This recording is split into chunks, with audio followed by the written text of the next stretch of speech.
I think we're running. Yeah, it looks like we're running. Greetings, one and all. Welcome to another edition of the Breakfast Club with Got That Funk for the night known as Ponty Funk. Oops, no, that way. And Rob, of course, that way.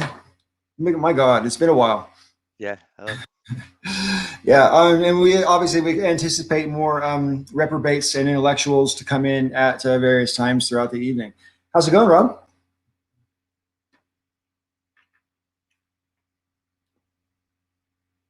Or not? what happened? Yeah. I had a sound glitch. Oh, right. Yeah, fair enough. No, I'm just saying, is there anything that's been pressing on your mind for the week? I've been pretty busy and I haven't had a TV or anything. So my grasp of the news, I mean, short of like the president dying or something, I probably wouldn't have heard about it. So Ain't nothing pressing. I was speaking to my son in the UK today, and he said that the government there just passed a law which basically bans demonstrating. And that's kind of fascist, if that's true. And I'm not sure if that's, he says it's not an overstatement because the law has been written really vaguely. So it's not that you're not allowed to protest, but you're not allowed to participate in a protest which causes disruption. That's pretty vague, you know? Yeah, that pretty much does away with demonstrating. Well, a demonstration by definition is going to be some interruption just because you're tying up a roadway or a Yeah, park or but whatever. it's the entire point. The entire Right. point of demonstrating and protesting is to get in the way. Yeah. Yeah. Yeah. I think Gandhi said the function of a civil resistor is to provoke a response, and you keep resisting until you get a response. You know. Um, and hello, Green Machine. Welcome to the show, and welcome to whoever else is out there. Um, so, literally, you have to fill me in, Rob, because I am a blank slate. I don't know what's going on at all. Obviously, I saw about the thing that happened in Georgia since I've been back with the Yeah. massage parlors. And there's hi Vegas, how you doing? There's been controversy or a lot of chat about whether or not it's a racial hate crime. And the Christopher Wray from the FBI goes, does there's no evidence at this time that it was racially motivated. And it's a tricky one. Like for example, we got someone coming in a minute. For example, if you go into, let's just say, a police station and shoot 8 cops and one lawyer, does the fact that you killed a lawyer mean you weren't there to kill cops? Well, I mean, look at Elliot Rodger. I mean, that's a pretty good, you know, he had his entire manifesto. His whole thing was that he was an incel. He wanted to kill women, but he also killed men. And hi, I'm all alone. Hi, how are you? How's everybody doing? We good? You all good? Hi. This is now the Rob Show. I am Dev Shell 2, motherfucker. And hi, how you doing? Okay, already. I don't want to continue to say what I was saying to Paul if he's not here. Doesn't make any damn sense. So, anyway, how you guys doing? You doing good? Hanging in? Yeah. All right. Very good. Um, yeah. Okay. Um, so supposedly somebody is impersonating me on YouTube using my screen name. And to that I say boo hoo. I don't make videos anymore. I'm not much of an internet or YouTube presence, so whatever.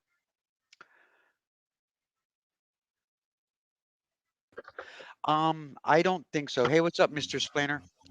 Oh, Um, hey, I'm sorry I'm late. I was just having a bad day. so okay, so here's the thing. He basically has said that he has a sex addiction problem. Right. Uh, and the people that he murdered were predominantly Asian women who were basically sex workers. Um, and in places that he would frequent. So yes, it is obviously about race. He has a fetish. for Asian women. It's a very common fetish. So yes, it's about race. It's about race. It's about sex. So I could I agree with think that. it's yeah. I think it's pretty simple. I think it's a pretty clear cut. I don't It think kind it's of the people who are apologizing and making light of it, or it kind of reminds me of when that guy Elliot, what was his name? Elliot. Elliot Rodger. That's the guy, Elliot Rodger, when he did his thing. And then he had that massive manifesto, which was the most misogynist document probably ever written. And people were arguing about whether or not it was a misogynist hate crime. I mean, I couldn't even finish reading that thing because it was so disgusting. I started it and it's just like, no, I'm not poisoning my mind with this bullshit. You know what I mean? It was really bad. Yeah, he apparently also had like a lot of hatred for his father because his father had a history of dating women um, from countries that were known or like not I don't want to say known, but um, the idea that women from those countries were known to be submissive. Um, so he had issues with that too, but he himself was the offspring of one of those women. So so. The thing is, I mean, I don't know what massage parlors are like in the United States, but I have to admit, I have been to massage parlors when I live there, you know, and not all of them are dodgy. Some of them are not dodgy. And there seems to be sort of an unspoken rule that you're not allowed to ask, but if they ask you what you want, then you can ask, you know, sort of a thing. But yeah, if you're in one of those places where that sort of thing doesn't go on and you ask, they're going to kick your shit right out, you know. but here's the thing is it doesn't have to be um explicit. It doesn't have to be an actual sex act to be sexual.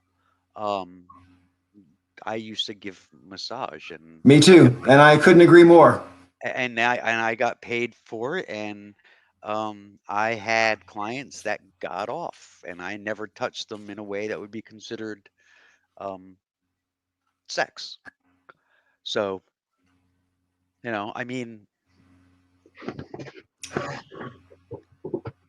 So Go ahead. I've heard sex addiction being thrown around as a term. Um, addiction counselor here. It's Mm-hmm. not in the DSM-5. Sex addiction. It's completely classified as a different thing when somebody has problems in their life with, regarding those things. But I don't think that it is as clear cut as just racism, and him explaining it away as a sex addiction. Because where do you go to learn that sex is bad and immoral? Where do you go to learn that the people who aren't like you are not going to be as righteous as you? Where do you go to learn that the wages of sin well, are I death? don't think Where do you I go to don't learn all these things? right. I get what you're saying. Obviously, it's a religious thing, and Vegas had said that he also believed it was a religious thing, and an anti-sex thing. But he frequented these places so these women can touch him, and there are massage parlors, and spas that aren't Asian. He chose to go to only Asian ones. So Mhm. this is obviously a racial-driven desire. Um, Whether or not it may have been that none of these places would give him what he wanted, and that was his trigger. Um, I mean, From his own admission, they actually kind of were, but maybe some of them were not working under the auspices where they could control what they did at work, or ask for better working situations because they were kind of human trafficked. yeah, and that's another thing about this whole thing is like from like almost every angle, this is just bad. Mhm. Um, like there's nobody here that um, no parties involved that are still alive are walk away smelling like any kind of a rose. I mean, obviously he's a killer, and he's nuts, and he needs justice. Yeah. But the What did you places guys think when exist that feed the bald his. police guy said he was having a bad day and this is just what he did, and then a lot of people flipped out And I personally know people who thought the people flipping out were overreacting, but I don't think it's an overreaction at all. I didn't flip out though, but I mean, honestly, it was pretty just because there's a couple of sentences before he said that, he was talking about the perpetrator, and he said the perpetrator understands the gravity of what he's done. And then the cop says something which indicates he doesn't understand the gravity of it. Because if you're making light of multiple homicide, you know, that's a problem. This cop apparently has a history of making, you know, anti-Asian comments on Facebook. So to him, he might not he himself might not really get the gravity. He might believe he does, but there's a possibility there that he doesn't, because he does not value Asian lives to the same extent that he values, well, yours, mine, you know, maybe Michael's. You know. Rob, where do you go to learn that the sins that you've committed are something that you need to atone for? Yeah, church. Yeah, Where do you learn to hate yourself because of the sins you've committed? church. Yeah. Why is it that nobody in media will talk about that angle on it? Because you can't. You know the answer to that, Michael. That's I caught you. No, you know, the media doesn't have the kind of balls for that kind of thing, and that's right across the board. Whether you're talking about leftward media or rightward media, you know, there's an awful lot of stuff that they deliberately leave out because it doesn't help the narrative. The left and right media, they can't touch it. Law enforcement can't touch it. Government can't touch it. I mean, it's church is the untouchable. As long as it's like a major faith, it's kind of untouchable. The only thing that they can touch a little bit, at least, is Islam. But even that, to a certain extent, is kind of hands off.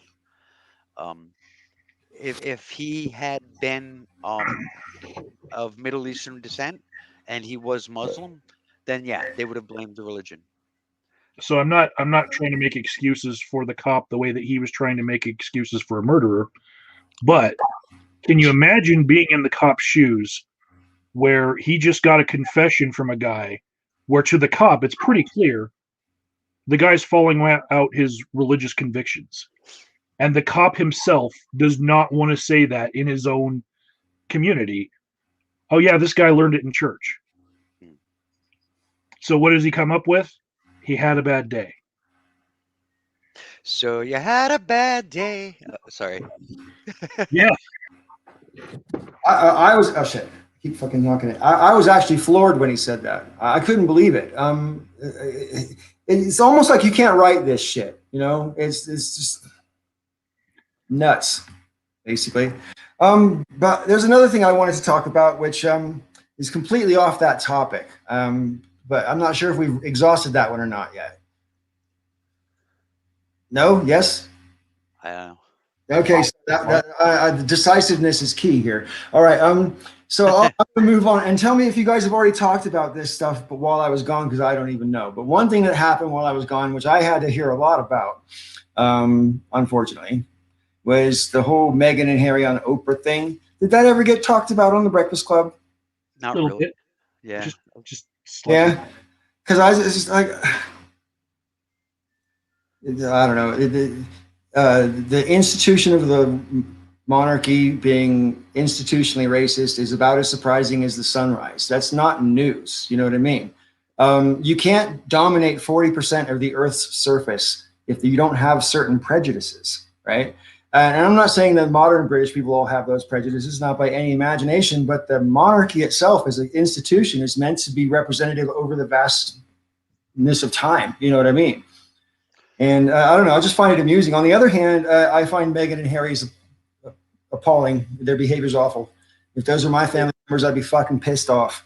You know what I mean? So I kind of see it both ways. So Paul, I know you stayed in the UK for quite a long time. I don't know if these rumors abounded, but the recessive gene that Harry expresses, the gingerness of him, is not seen in his mother or his father.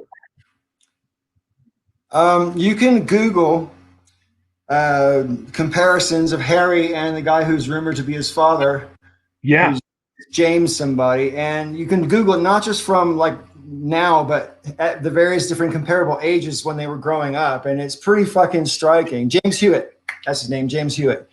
And but it's also true that Diana's brother, who spoke at her funeral, there's a lot of pictures of him when he was younger, which also kind of resemble Harry. So you know, I think one thing's for sure: we know Diana was his mom, right? But you know, So but, I'm just saying there was a discussion between Harry and Meghan and the rest of the royal family that said that their progeny was not going to get like the royal security. You know, from Harry on, there's no royal security. right. It really seems way more than just racism. It's like blood purity. You know, I'm not so sure I agree with that. I mean, basically, if you join the firm, you have to wear the uniforms of the firm. You have to go by the rules of the firm. That's just how it is. That's your employment. That's your occupation. There's another word they have for it, but I can't think of it right now. But that's what you do, right? And from my point of view, you know, if you were warned before you joined the family that this was what's expected of you, and then you don't do it, it's a bit rich to then say, well, they're not treating me fairly when you're not doing what you've agreed to do. You know what I mean? So, yeah, there's a lot of layers to it, really. And what was the agreement that they would be under public scrutiny forever and get the benefit of what? I don't know that Harry ever had a choice with that. And because Harry's the second son and not the heir, whoever Harry married was going to be controversial. And trust me, marrying someone who wasn't British was going to be controversial. That doesn't matter. It would have been controversial. That's how it works. You know, it's completely outside the norm. And the whole point of the monarchy is tradition and all that kind of bullshit. So while you were in the UK, did anyone ever pointed out that they're so obsessed with this blood purity, and yet they're actually like a French family that's taken over the English? I can't really speak to that point because I don't know, but I mean, it's true. It's my opinion. It's true that there must have been some concern about, for example, Dev's expressed the same with his own two newest children about, you know, how black are they going to be?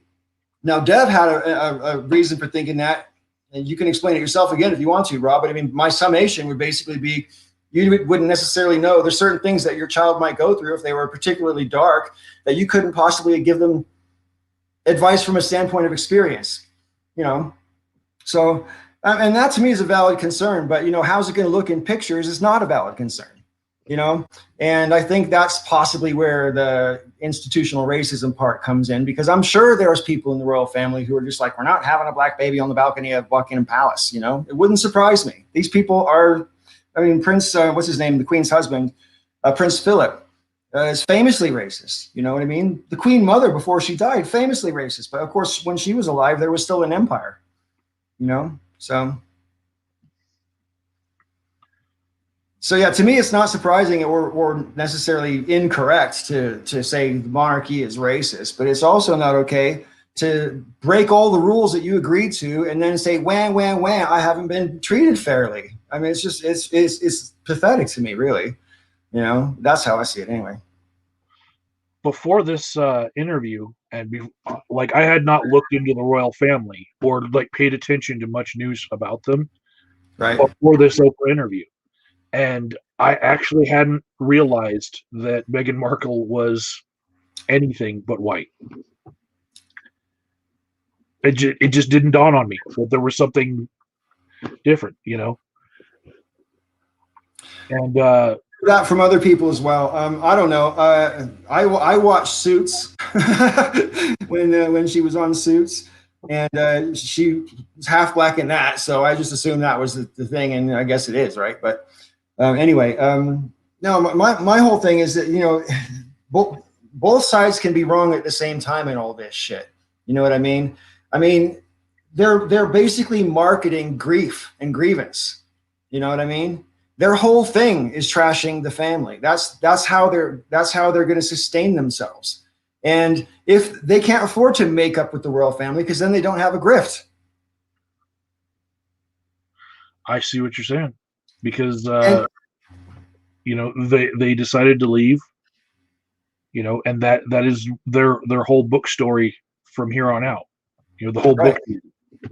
book. Yeah, and with that in mind, let me put it this way. The rumors that we were just referencing earlier about whether James Hewitt might actually be Harry's father, in which case Harry would have no actual royal blood, right? If that's true, that's the scandal of the century. That has the power to bring down the monarchy. And you guys know me. I like to speculate, and I was thinking, well, wouldn't that be a twist then? So basically, sometime during their courtship, Harry spilled the beans that guess what? I'm not really a royal, and now it's just like they've got that over their heads. You know what I mean? And because it wouldn't be good for Harry and Meghan if it turned out that he wasn't really royal, but it really has the power to bring down the monarchy. Because they'd be lying to the whole world for 35 years. Since Harry was born. So in this world of 23andMe and Ancestry.com and whatnot, it's a wonder that we haven't just, had a little Twitter storm about, hey, Harry, take a DNA test. I'd be willing to bet you that his hairs are collected from brushes to make sure that doesn't happen. Yeah. I'm serious, because unless of course it's wrong and he really is the not a half brother but a full brother and all that kind of thing. And incoming, we have Demand. Greetings. How are you, Joe?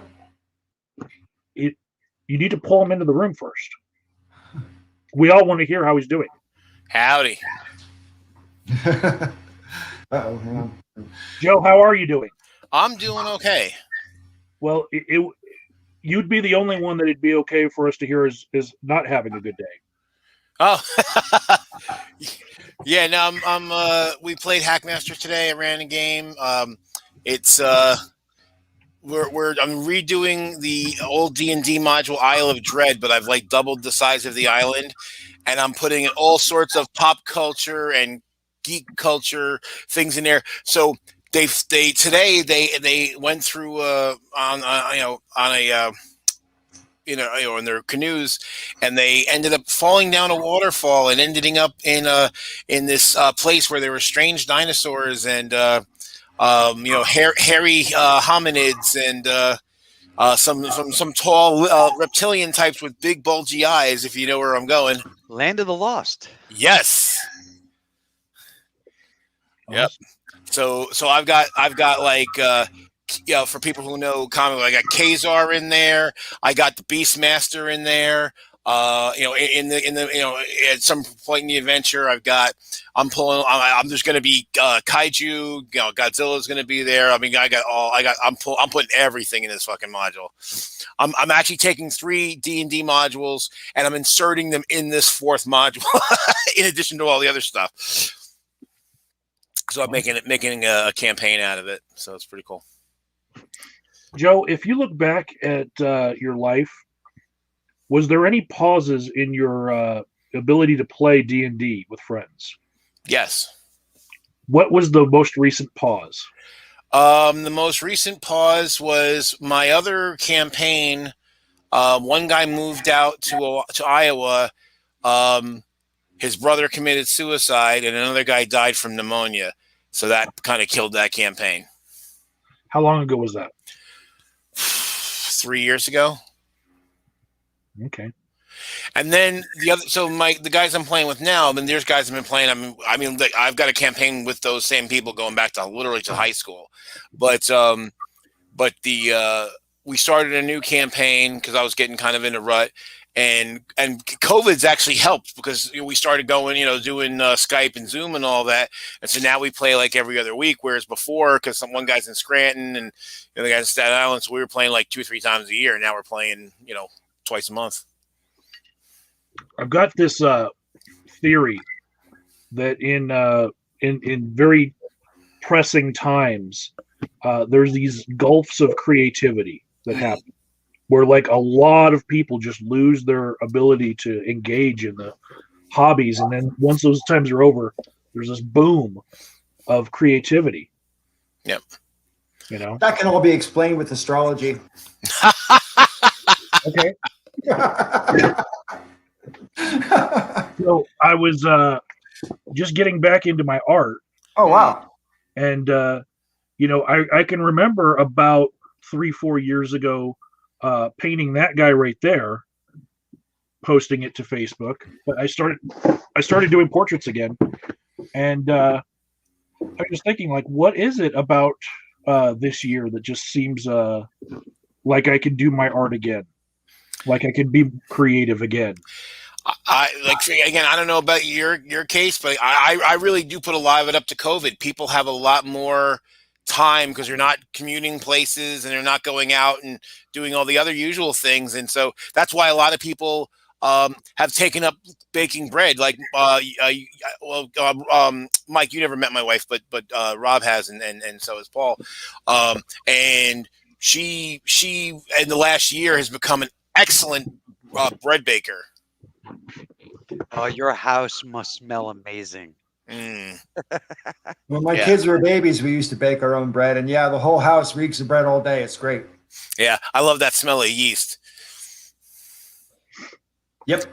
And you think about it, I was thinking about that. I asked her, we were talking about that the other night, about how, like, a whole bunch of people who never even thought of baking bread, all of a sudden, like at one point, we were actually having trouble finding flour because they were selling out constantly. See, now, Michael, most of the past year, I had actually stepped up on certain things. Like, I had been writing, political writing, and I ran for office. I mean, you know, I made a lot of waves with my words. This year, because of obvious personal tragedies, I'm at a standstill. I'm at a stop. I actually, almost 4 or 5 days ago, my mom asked me to write a thank you to everybody who has donated, and I can't. I have no idea. I sit down and I can't type. Nothing comes out. Yeah. Well, they say it's really easy to write. You just sit in front of your keyboard and bleed. Yeah. Well, I think this is true that I used to write poetry, and it used to, like, years in the past, I used to have higher highs and lower lows than I do now, for the most part. And so all my writing was either when I was super, super up or super down.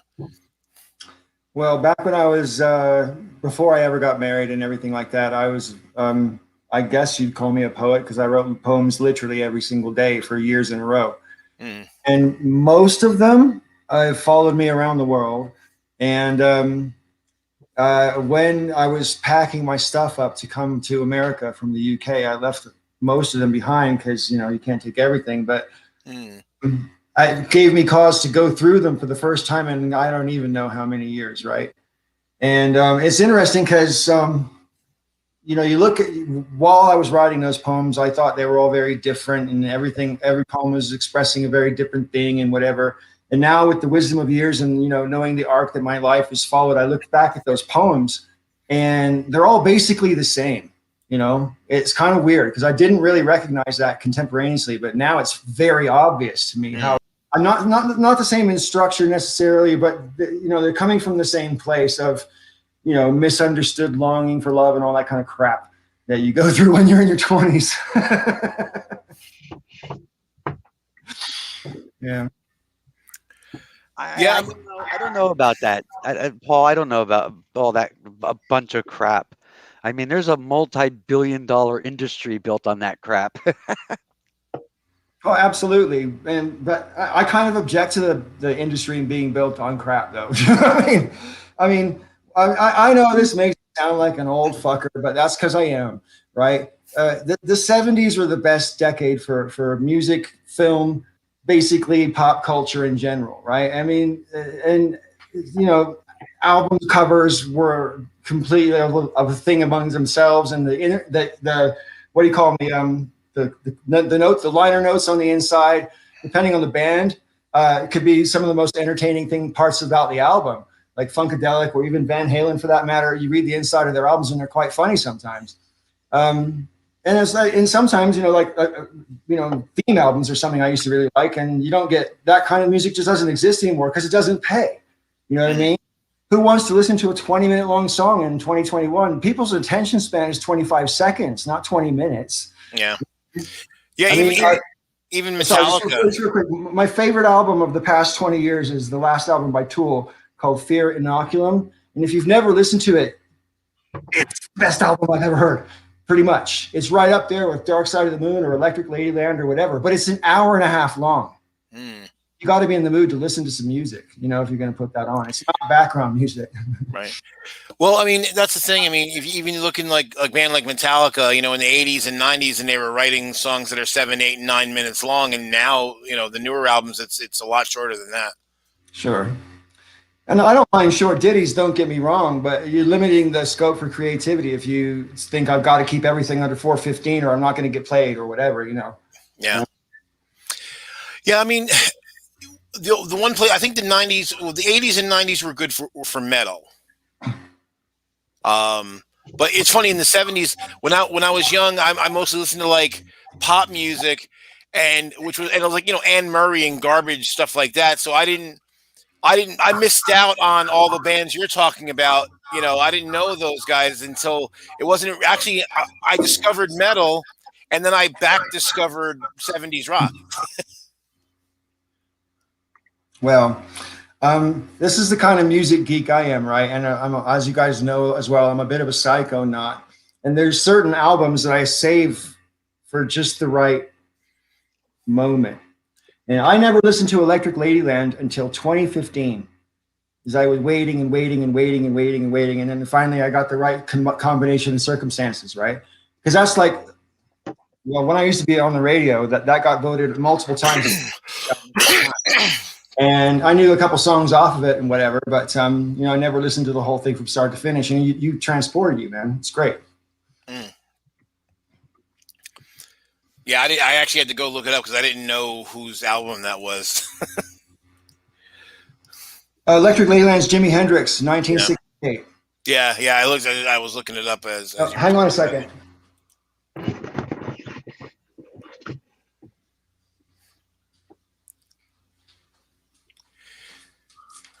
I just happen to have a copy right here. Nice. This is the original cover that got canceled because of the nudity. This is extremely, extremely rare. And there's the back side. Nice. And then on the inside, you got obviously 2 albums and a very famous picture of Jimmy. I don't really know what this is worth. I doubt I'll sell it though. Some things are worth more than money. Yeah. And my motto is you can never own too much music, too much art, or too much jewelry. Oh, wow. I was just looking. That album was released just a couple of weeks before my birthday. Oh, wow. Wow, 73 minutes, almost 74 minutes. Yeah, it's a journey, man. And, some of the lyrics on it by today's standards are particularly wrong, Like, I made love to you while you were sleeping. Lord knows you felt no pain. All that kind of You're like, ooh, did he really say that? Yeah, he said that. And, I've had arguments with people because obviously I didn't listen to that in 1968. I was way too young to be that hip back then. But so I've talked about that line to other people, and they say, oh, that people back then, they didn't think it was that wrong. I think it was wrong. I think they knew it was kind of like a, come on. Do you know what I mean? I think it's wrong on purpose. I think that's kind of the point. Yeah. Hello, Shadow. How was California? It was very, very good. I got a lot accomplished out there. I got to see both my parents, which was great. I got to see my brother and sister at the same time, which was quite a surprise because I didn't expect to see my brother. And my sister currently lives in Florida. She just happened to be in California at the same time as me for like a 5-day visit. So it's been really, really great. Driving to and from California is not a lot of fun, although it's beautiful. But for every 100 miles, you get 100 assholes, right? I mean, people that are just, I don't know. I don't know what happened. I was gone for 30 years and I got back and maybe driving was always as treacherous as it is now, but it seems way more treacherous now than it ever used to be. How long of a drive is it from where you are to where you had to go? Roughly 1350. 13, Yeah, wow, 1,350 miles. We do the journey in 3 legs. Like we drove from here up to a little town on the border of Wyoming and Utah, and then we drove all the way across the chimney stack of Utah, and then all the way across Nevada to Sparks, and then we drove home the day after that, which is a shorter leg of the journey. It's the best part in terms of the time. However, you're going almost 3/4 of the way on a 5-lane highway where people are driving anywhere between 65 and 105 miles an hour, and it's passing you on both sides and shit like that. And it's fucking, you're going literally. I don't know if you've ever done a drive, but if you're driving from Reno down into California, it's literally 40 miles downhill without a stop. It doesn't level off at all. You're just going down, down, down, down, down, wow. down for 40 miles, and yeah, it's hairy because, of course, you're going through canyons and stuff. So you're trucking along at like 80 miles an hour around curbs and shit, and hoping that the guy in the truck, stays in his lane or whatever. It's hairy, man. Wow. So maybe if I had a Corvette, I would have felt differently about it. Yeah, I've never done any long distance driving on the West Coast. I've driven from like San Jose to San Francisco, but that's nothing. And I've driven all around Hawaii. But although I was thinking the trip I took 2 Octobers ago was 2,731 miles. I did that in 15 days, and that's actually more than driving from here to Los Angeles. That's amazing. Well, I like road trips most of the time, but like I say, that freeway between Reno and Sears Point and Santa Rosa, it's dodgy.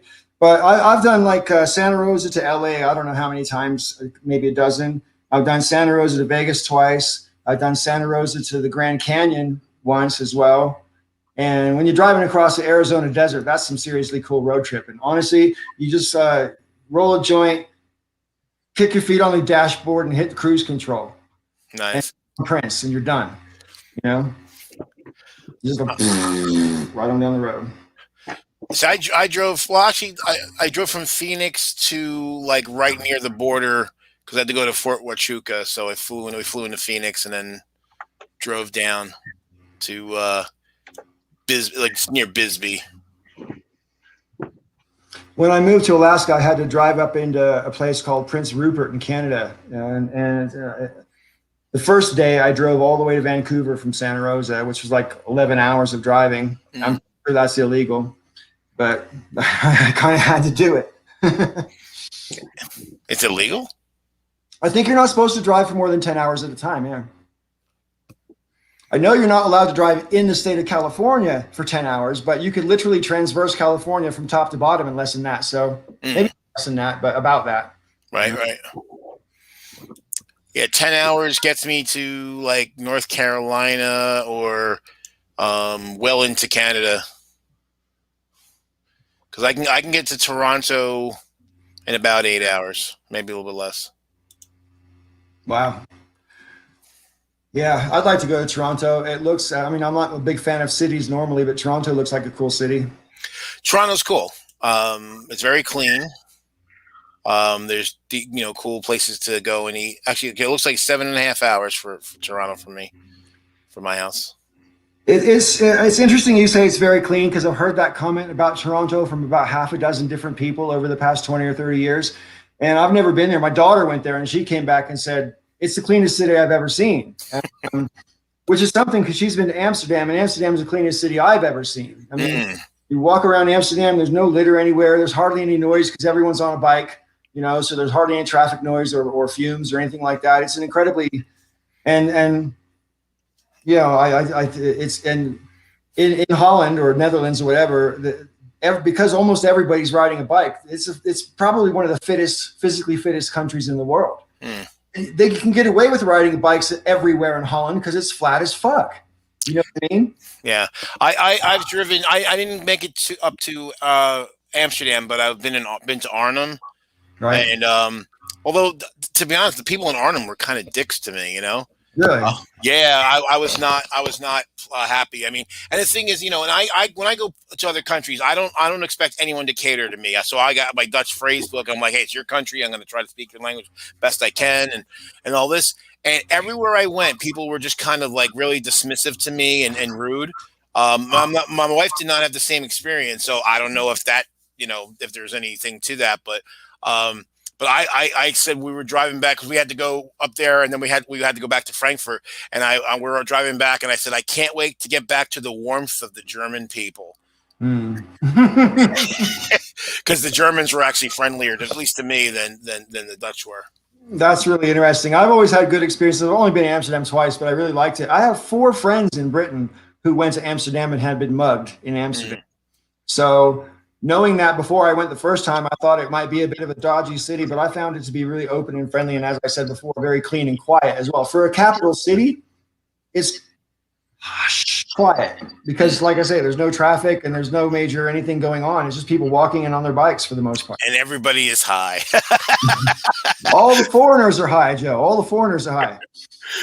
Well, it's the thing is, I can see, Amsterdam being better too because it's an international city, right? I mean, there's all these foreign people, so they're used to outsiders. Arnhem is kind of like, basically, me and the few Asians that had some Asian restaurants were like the only outsiders, and we were the obvious outsiders in Arnhem. So sure, yeah. It's easy to stand out when you're a foreigner, I think, any place in the world, because when I used to have my shop in Cornwall in the UK, I could spot British people on holiday from other parts of Britain. You could just tell they're from the north just by the way they dress and walk. And I'm not kidding.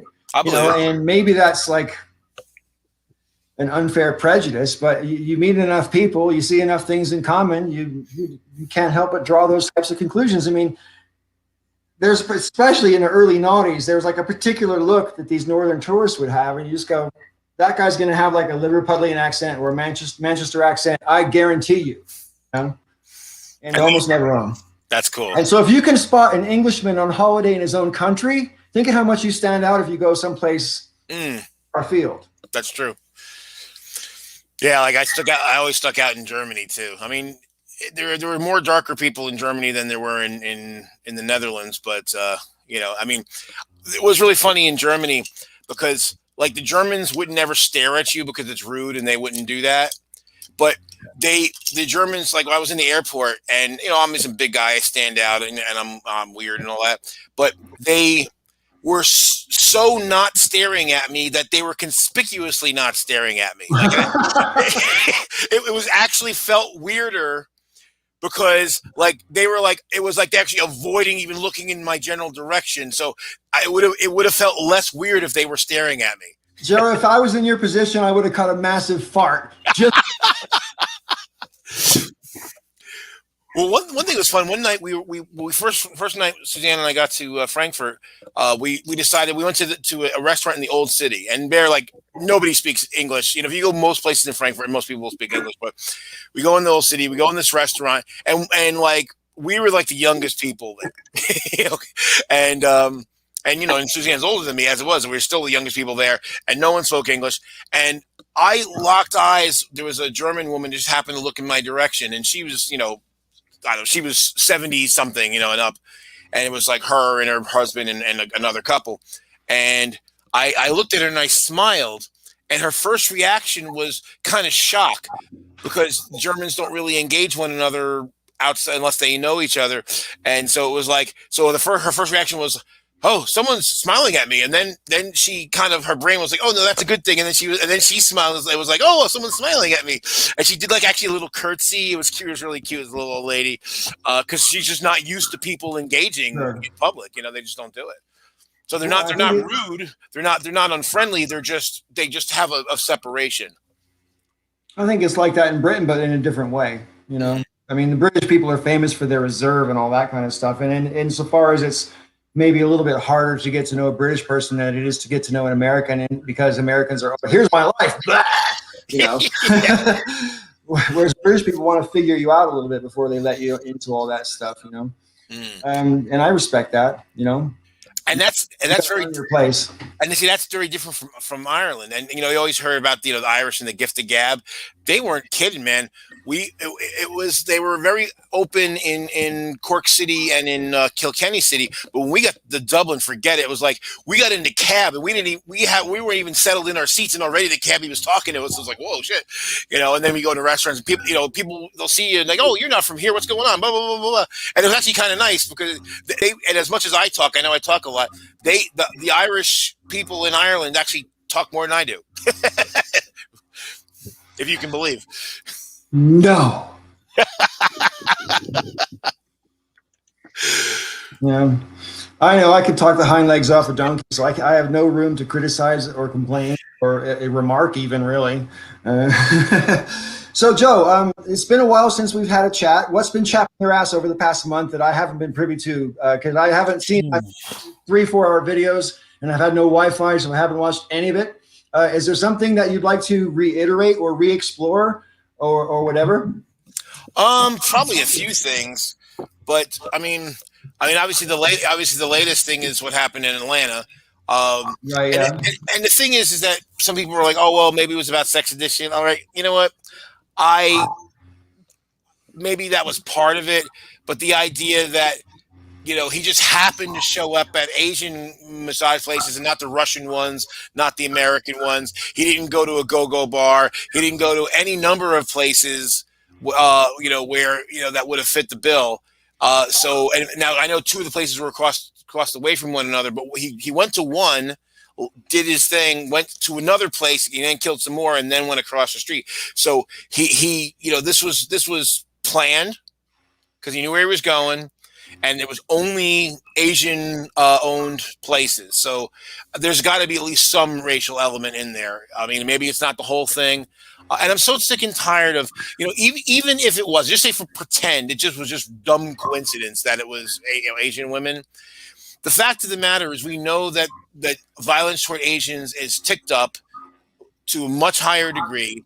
And I'm sick and fucking tired of people that they'll admit that bigotry exists and things exist, but every time it comes up, we're like, "Oh, well, it was not this time." Fuck you. Right.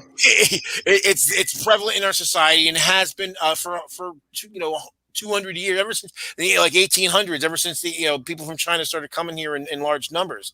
Asians actually have had a bigger shaft by the American institutions than most people realize, because it was literally illegal to immigrate to America from Asia for like 75 years, if I recall correctly, or something like that. It was a number of decades from the end of the 19th century onwards.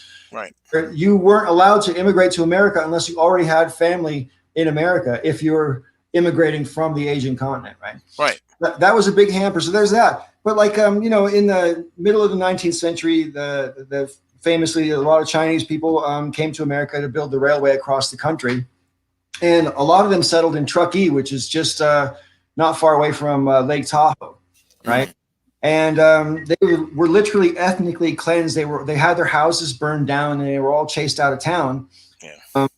Because they didn't want them there. Long story short, and people don't really think of America for some reason, and like when Donald Trump was president, he wouldn't want you to know that there's been ethnic cleansing in this country, as if we didn't already know that, right? But I mean, like, a lot of people don't know that happened to the Chinese, and that is a directly reason why there's now a Chinatown in San Francisco, because they all had to flee Truckee and settled in San Francisco, where there was a bit more cosmopolitan and they were a bit more secure. And we also, I just keep thinking about how, like, when Trump was still president and he kept calling it the China virus, I poo-pooed the people at the time. I had poo-pooed the people that were saying, oh, that's going to cause violence. And then I saw that it did, and I felt bad. But I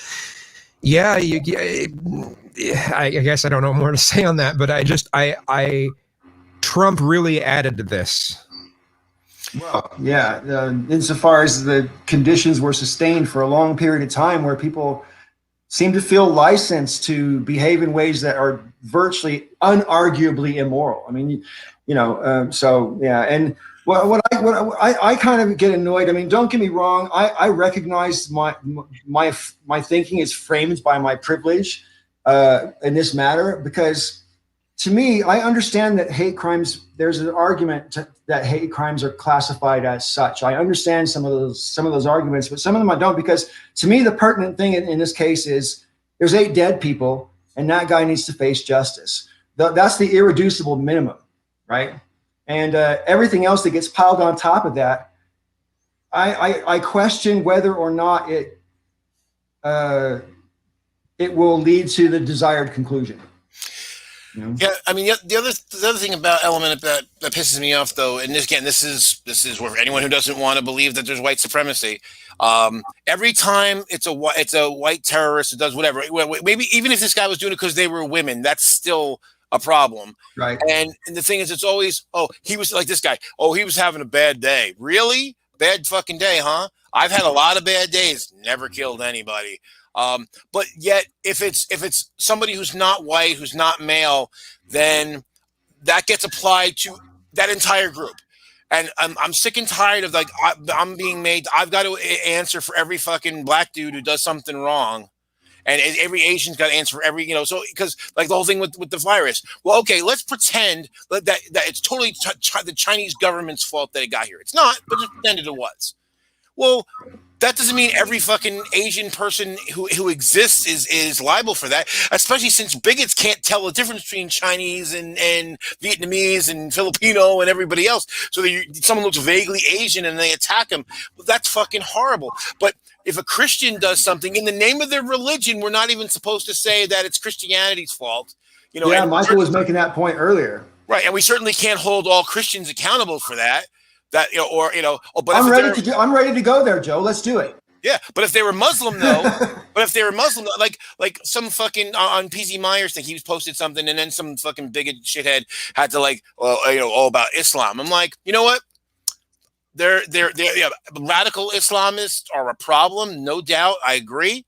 And I'm not a fan of Islam or any other religion. And I don't like people being made to wear abayas and the beekeeper suit and all that bullshit.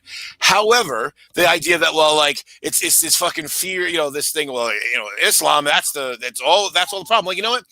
One of my great grandfathers was Muslim. He never killed anybody. I got Muslim cousins. They have a restaurant here in New Jersey. They're nice dudes. The only difference between their restaurant and any others is they don't serve pork products. And they're not jihadists. They're not particularly even religious, but of course not. But that's the thing. I'm so fucking tired. But it's always like I remember when the supposed Ground Zero mosque, which was neither at Ground Zero nor was it a mosque, thing was going on, and I was having arguments with some people on a forum, and I said, well, I made the point, well, you wouldn't do this about Christians, and they were like, well, there's different sects of Christians.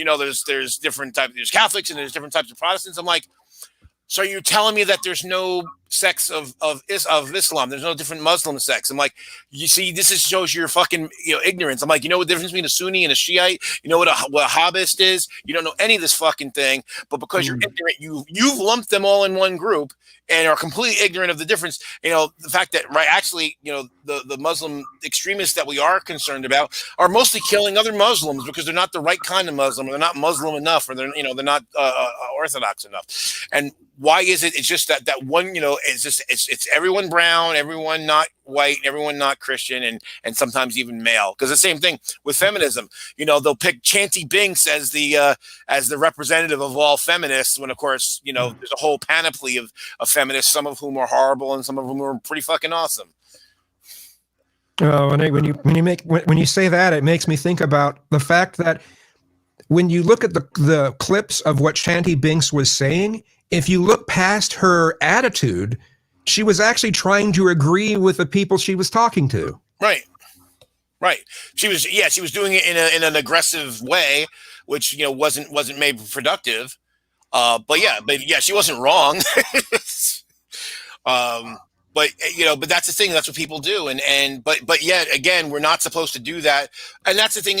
And granted, if we were in India, the same thing would be happening. If you're not Hindu and you're not the right sect and all that, then everybody else sucks dick. And but as it stands here in America, white Christians still have all the power, even though they like to pretend that they're so beset upon. And that's another thing that I'm really fucking tired of is the, and then they call us the snowflakes. And I'm like, you know what? For over a decade, you guys complained that there was a war on Christmas because some people said happy holidays instead of Merry Christmas as a way to include everybody. But we're the snowflakes because we don't like you saying, calling people, racial epithets and marginalizing them. In particular, they tried to cancel Starbucks for not being Christian enough. Yeah. That's the thing. It wasn't like they got rid of their cups. They just made the cups less, obviously Christmas, and that was an attack on Christmas. Yeah. Which is hilarious because for years they always complained that Christmas was too commercial and it needed to get back to Jesus. And then so the commercial people make it less commercial and they're like, oh my God, you're killing Christmas. Well, I'm about the millionth person to make this point, but I mean, the war on Christmas never was a thing. It's all bullshit. And I don't know. Go ahead, Rob. What were you going to say? No, I was just going to say for a number of years in this country, nobody celebrated Christmas. It was Christmas was basically holiday non grata. I mean, it was just like you just didn't do it because it was seen as a bastardization of the faith. Right. So American religious did not celebrate Christmas. Well, and the thing about it too is it's not even a high holiday. Easter is the prime holiday in Christianity because that's the whole resurrection thing. And it's boring. That's the problem with it. Yeah. Well, right, and you're right. The best parts about Easter are pagan anyway. It's the rabbit and the eggs and all that. It's the same thing about Christmas. It's the only part of that documentary that came out about 10 years ago called Zeitgeist that's actually true. You get the winter solstice, and then for 3 days, the sun basically stays in that same position before it then starts to shift back to the way the axis goes the other way. And that day is the 24th or 25th of December, depending on the year you're talking about, because the motion's not constant. But anyway, it's elliptical. That's where Christmas was another pagan holiday to celebrate the coming of the sun's rebirth. That's that part of that thing is true. That's the only part of that documentary that's true that I saw.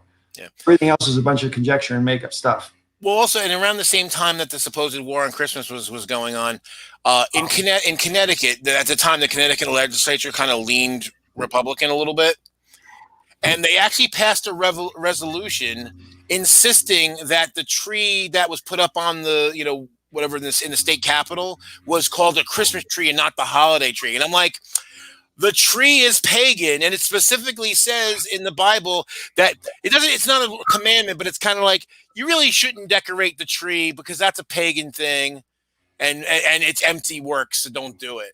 So they're literally fighting over the title of something that's not even fucking Christian in the Bible. Their Bible actually tells them they really shouldn't do. That just takes the whole joy out of Christmas for me, Joe. Thanks. Well, see, that's the great part. Not being Christian, we can enjoy all the pagan shit and not feel guilty. St. Patrick's Day just passed, and everybody's like, doing the green burgers and green beer, and people who aren't Irish are saying, "Hey, look at me, I'm Irish." And it's like, well, I mean, actually, St. Patrick was a British-born Roman. He wasn't even Irish, and the whole thing about it is it's a deeply Catholic holiday. People are like, oh, it's Irish, and it's not about the Irish. It's about St. Patrick basically driving the pagans, the heathens, out of Ireland, and or replacing their religion with Catholicism. Right. That's what it's about. It's about religious conquest. Yeah. That's what the holiday is about. So it's just like, it was like, oh, I'm gonna drink my green Guinness or whatever, and look at me, I'm so Irish. Yay, it's look at the Irish. No, you're an idiot. Well, exactly. Especially since I remember as a kid, they told us that he drove the snakes, and we realized that was metaphoric. That there was the snakes were the pagans and the non-Catholics. Well, and the funny thing is, like, the whole everyone's Irish. Like, I'm actually a quarter Irish. So people always laugh when I say that. I'm like, no, really, I'm I've actually traced my ancestry, and I got the DNA test to prove it. So one of your arms and one of your legs is Irish. Yes. Yep. I prefer to think of it as he didn't chase the snakes out of Ireland; he canceled them. Hey, Paul, I'm African from the waist down.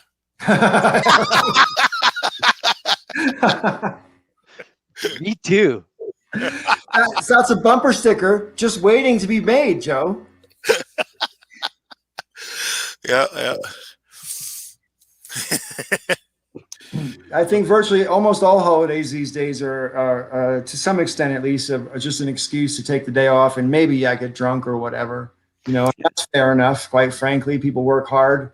I mean, and a lot of the big ones that we all kind of share, no matter where you're from, they tend to be religious in nature and stolen from a different culture and repurposed to suit the needs of the culture that stole it. The only difference is, as far as like big holidays that everybody on the planet knows, are the American military holidays. You say the 4th of July to somebody, pretty much anywhere they're from, they know what you're talking about. right. They might think it's fucking stupid, but they know what you're talking about. But yeah, other than that, most of them are all religious. I can't remember the answer to this question, but in Britain they have a thing on November the 5th. It's called Guy Fawkes Day, right?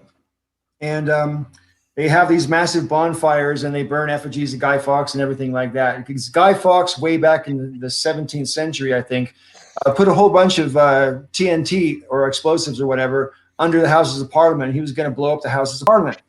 And I often wondered, so are you celebrating the fact that he got caught, or the fact that he failed, or the fact that he tried?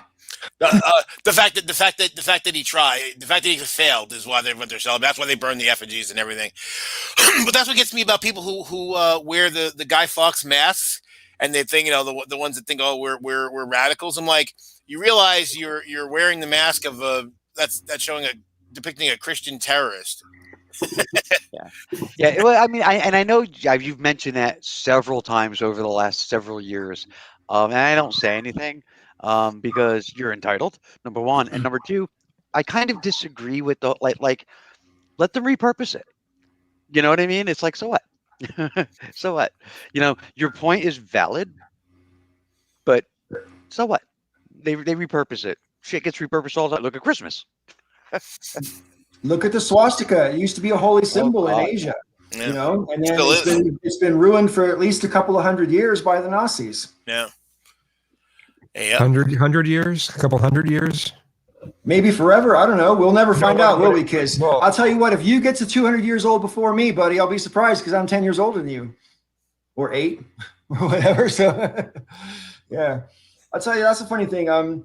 When I was raised my kids myself, and there's a point when your kids figure out what death is, right? And my daughter freaked out, and she's like, "Daddy, you got to promise me you're never going to die." And I'm like, "Sweetie, that's something nobody can promise.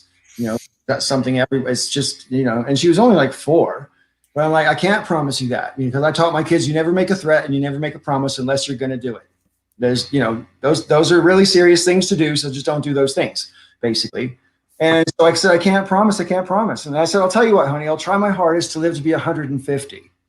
And this is when I was still in my 30s, right? So I was kind of optimistic that maybe by medical advances and just my general level of, egotistic vitality, I can fucking push my way through that. Then it occurred to me when I turned 50, it's still another 100 fucking years. And like, if you live to be 150, you've been old, unarguably old for at least 70 years, maybe 80 or 90 years, depending on, that's Right. time to be old. You're only a kid for 20 years, right? If that. And then the rest of your life, you're ripe, and then you're old. So my daughter, when she had to been like 4 or 5, I guess. She used to get upset if I didn't shave, and my beard started coming through white, and she would say, she'd want me to shave because of the white hairs meant I was gonna die. It's like it's shaving doesn't change anything. It's just you just don't see it. That's all. But yeah. My hair is mostly white now, but my beard went white way before the rest of my hair. Well, same thing here. As you can see, it's pretty. Yeah. I need to shave, but see, it looks really on kids. He looks really good though. Oh, right on. And what's funny though is right when you get past this spot, it's dark here Really? too. Yeah, so I might switch back to a full beard. I don't know. See, on me, like it just makes me look old. Like if I didn't have this, I was wearing my mask. The other day, I looked in the mirror and I was like, "Holy crap! I look so much younger without the mustache." There's a period of time, and I'm not sure if it was 2013 or maybe 2014, where Kazum's beard was halfway down to his nipples. I mean, it was like down there. Yeah. I vaguely remember that. Yeah. Yeah. That was around the time I first encountered him. Oh, the days. Yeah. Yeah. Yep. There were some good times. Well, or not. I mean, when me and Kazum were first getting acquainted, I mean, it wasn't like there was never any hostile sort of interactions. But I would always be like, "No, dude, it's like this," and he'd be like, "No, but I see it this way," and I'd be like, "But you're wrong because of this." And he'd be like, "No, because of this." Yeah, but it was never ever hostile. Ever. Actually, my interactions with Kazum when we first met were pretty hostile. I recall. I was there. I saw. Mine too, but it was more periphery. It wasn't like didn't get really bad because it was more like kids put out a video that I was just like raw. I think it's actually first other people were like raw, and I saw it and I went raw, and then his next video I saw and I was like, oh, all right, I was all ready to go raw, but it didn't make me go raw, and I was like, all right, I'll have to keep watching then. I think I had a video called Fowlers in the Attic.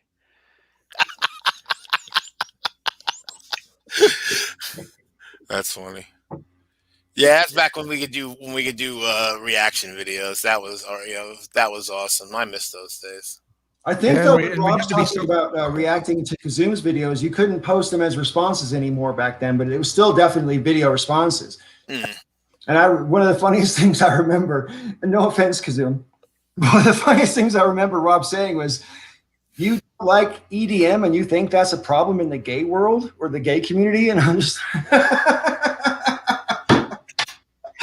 man, that cracked me up. I mean, as an outsider looking in, that just cracked me the fuck up. Kazum, why don't you like EDM? Is it just because it's so artificial and synthetic and soulless? Yeah, that's part of it, and it's just boring. And just listening to for an hour on end just like give me something else. It's boring. I'm bored. Sure. I like that song. That's from the same guys that did Boots and Pants and Boots and Pants and Boots and Pants. Do it again. I think he did it really well. And you're right, it is very repetitive. It gets old really fast. Yeah, would you do that with a whole bunch of gay guys around and they start taking their shirts off? Yeah, that's not something I'm trying to make happen. The hands go up. Kazum knows.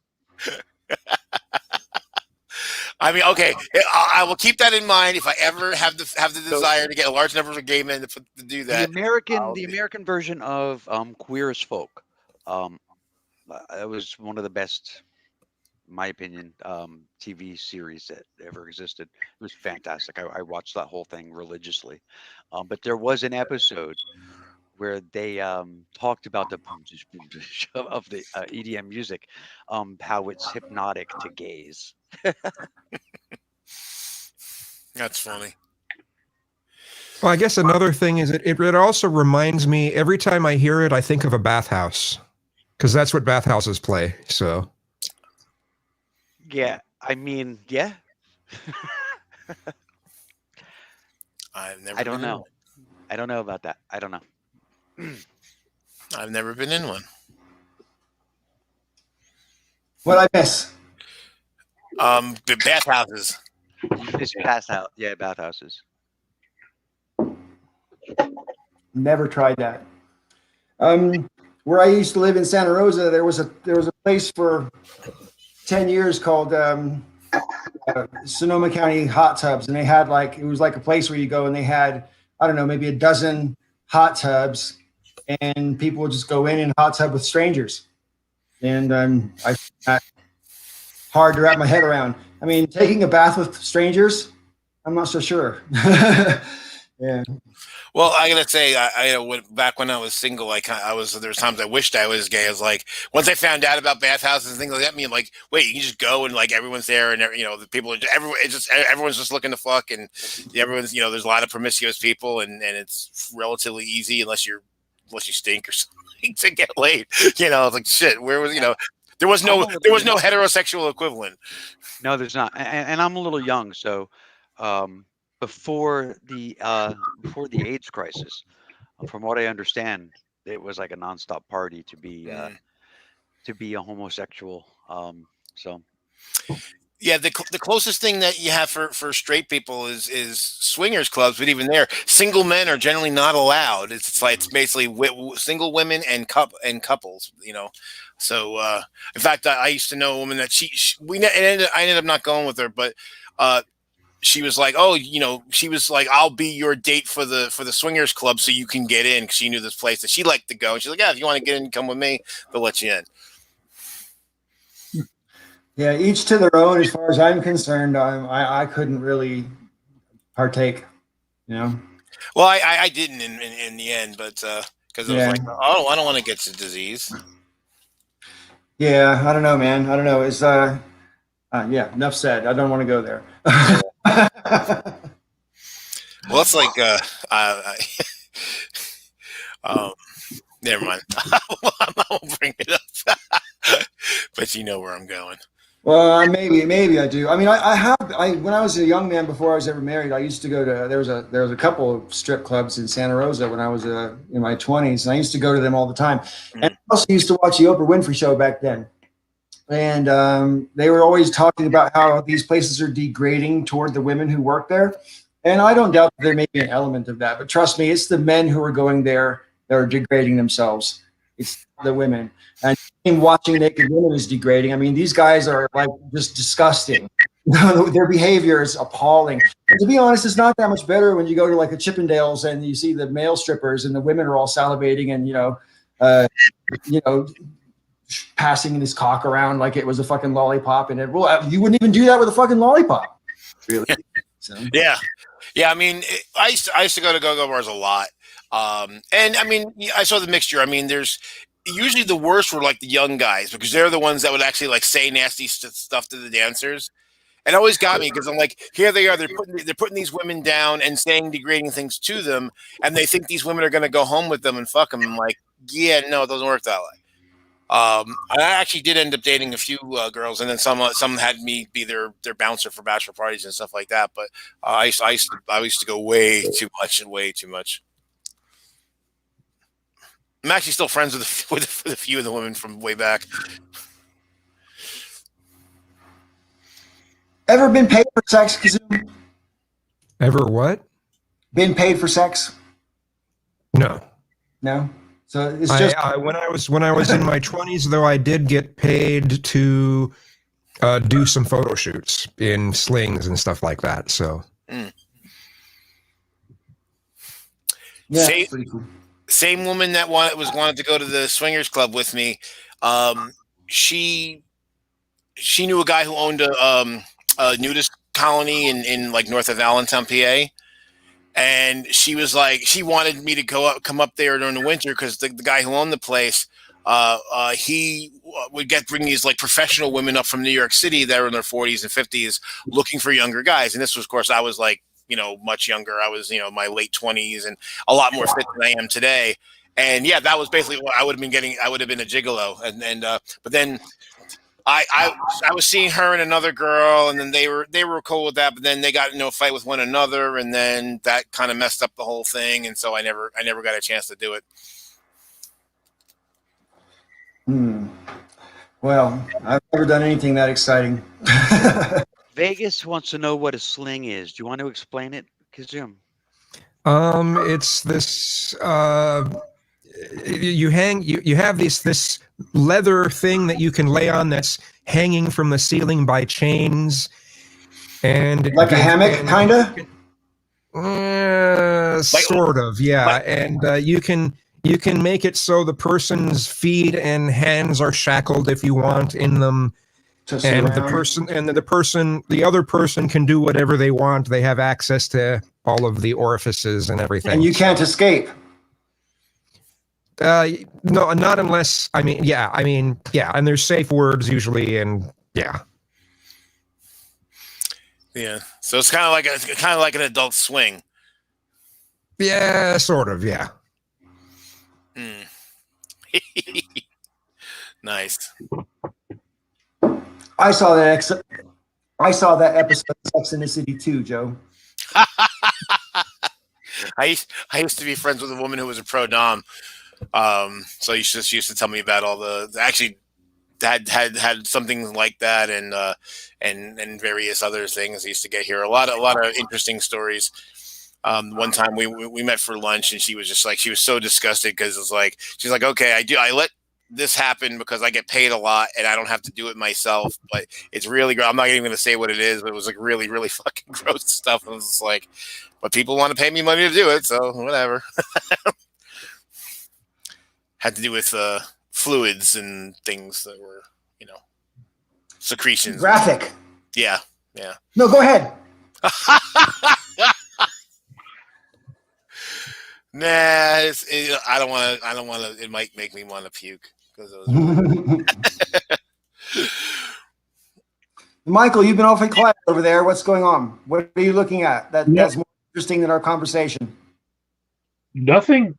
I use a game as a fidget spinner when I'm just listening and processing.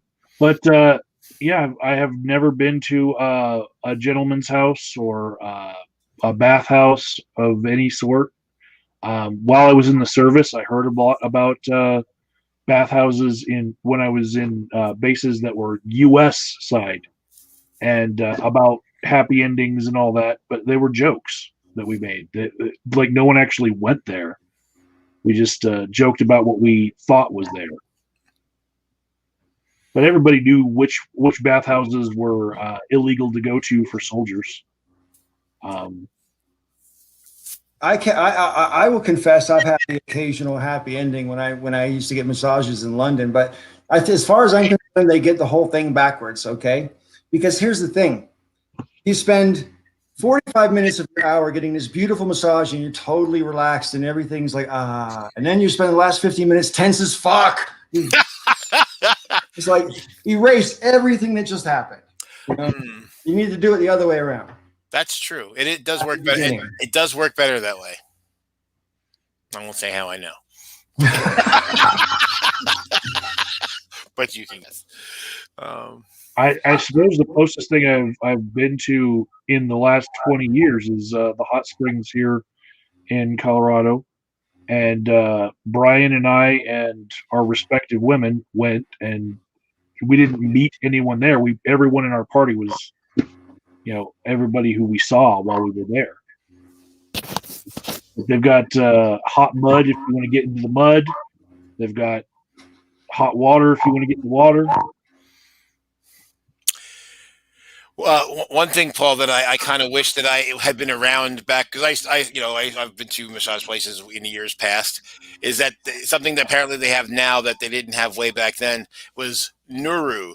And basically Nuru, the massage person like oils themselves up, and then they're nude, you're nude, and they kind of like, they slide around on you, and they get the effect. Full body massage. Yeah, literally, yeah. Body to body massage. Body massage. Yeah. Yeah, that's what they call them.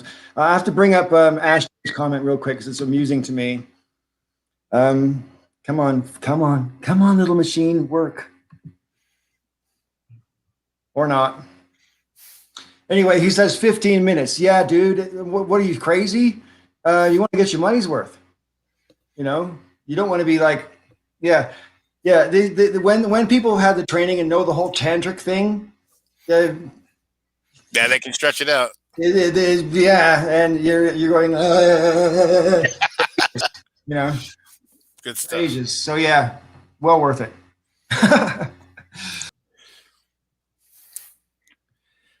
Just Better than I can. Oh, you left and came back. Yeah.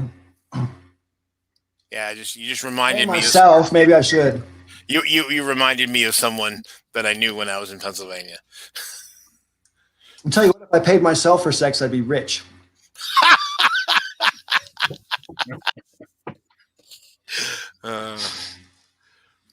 I think I regret not doing the gigolo gig because I think that would have helped a lot on my self-esteem. I think if people are actually paying you for sex, that's got to help your self-esteem. I would hope so. I can't really. I don't know, man. I don't know if it's inevitable, and I don't really know. Because I can't help but wonder if sex becomes you have to turn a little part of your receptiveness off in order to be able to have sex with people you don't know and don't care about, right? You have to, because if you connect with everybody, you're going to hurt too much, and so you have to save something. You have to hold something back, and that's just what it seems like it would be for me anyway. I shouldn't speak for anybody but myself, but I think that's how it would be for me, and so therefore it might, over a long extended period of time, I'm worried it might make me receptive to genuine intimacy.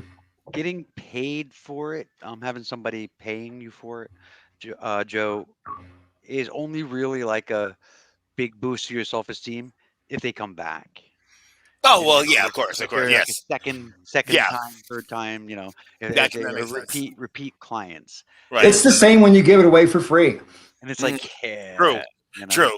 Um, That's a good point. Yeah, like Paul said though. I mean, you gotta turn off.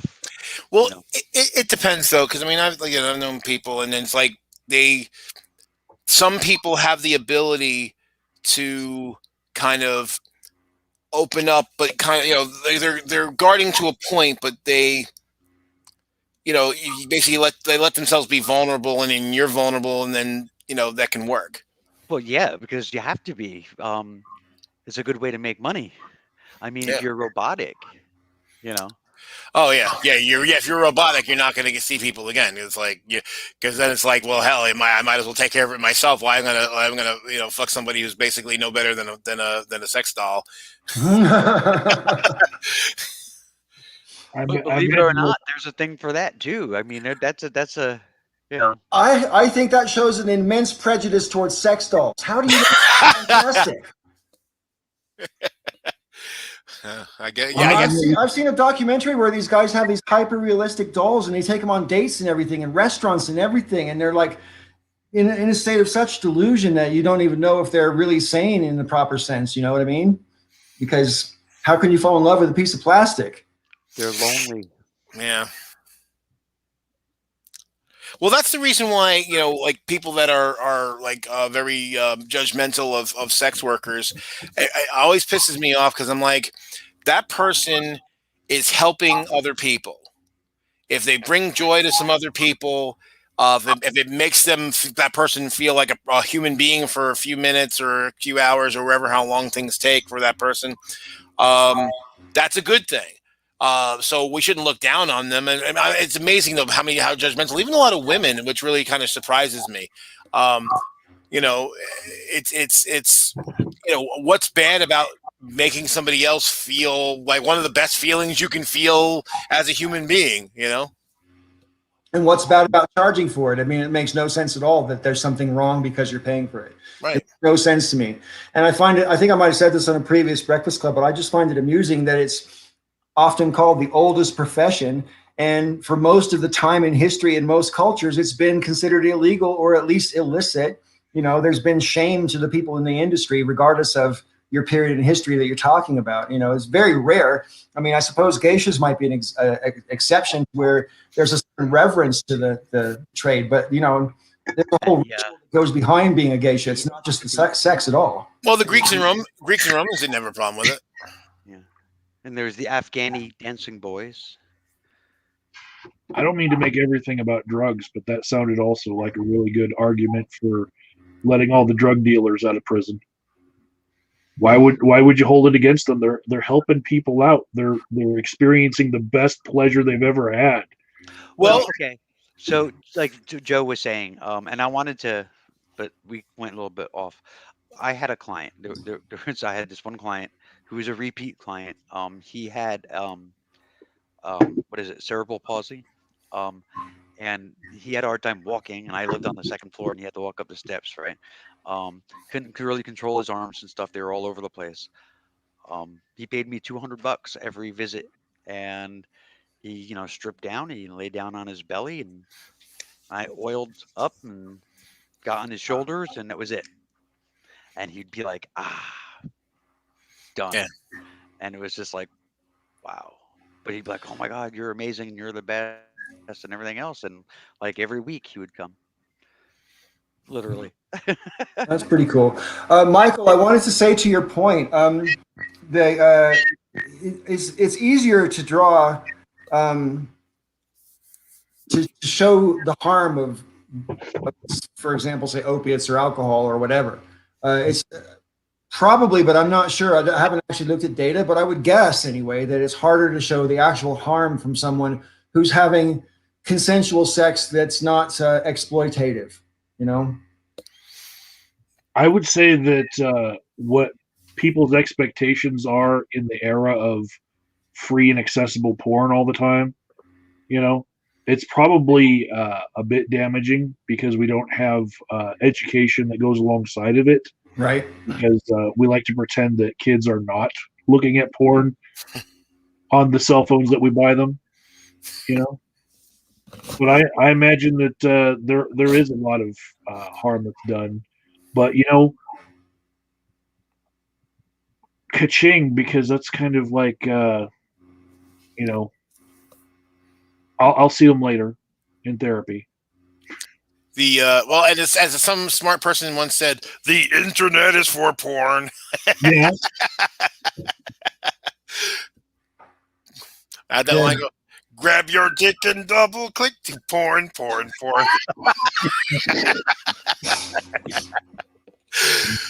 I'm trying. Someone probably got paid to write that. Was it Avenue Q? Yes. Was that the name of it? Yes, that's right.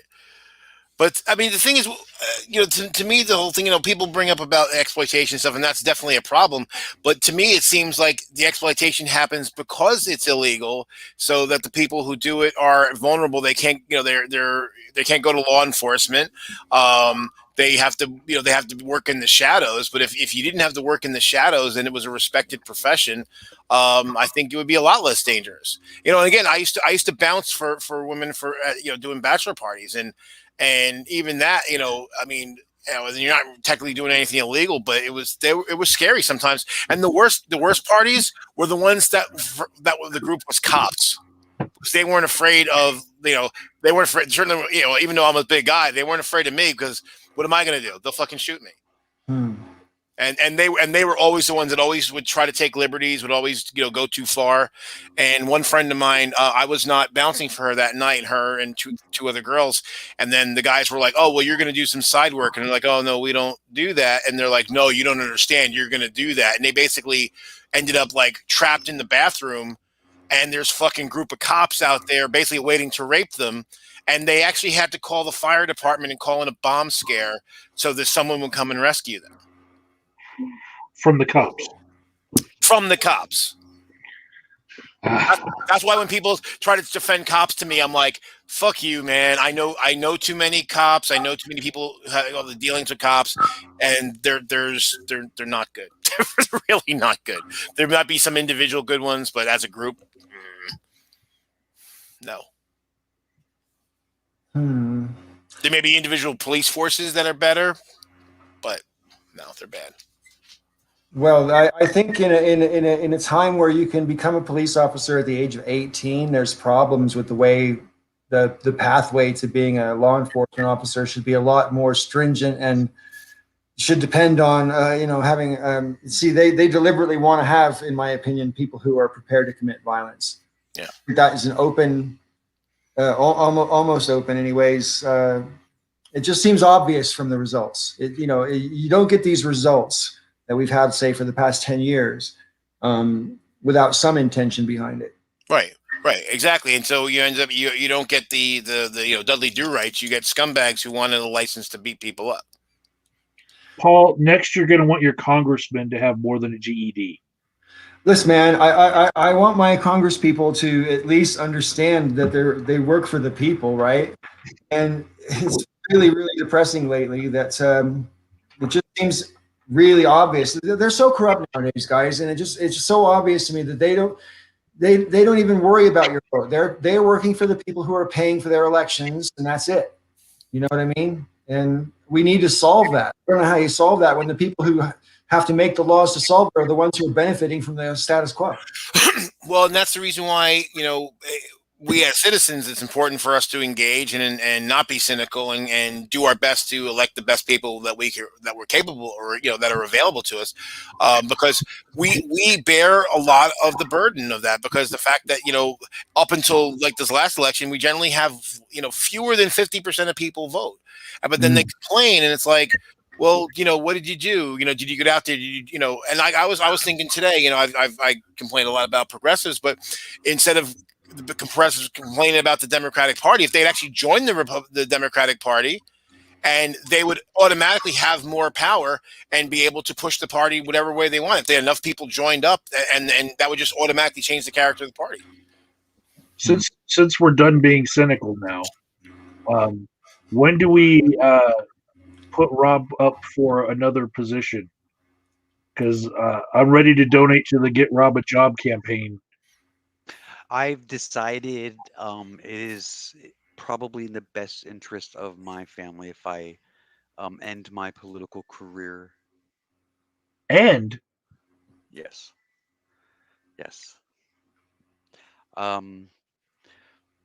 I've had some physical changes okay, that in the environment in which I live in would make me and my family a target.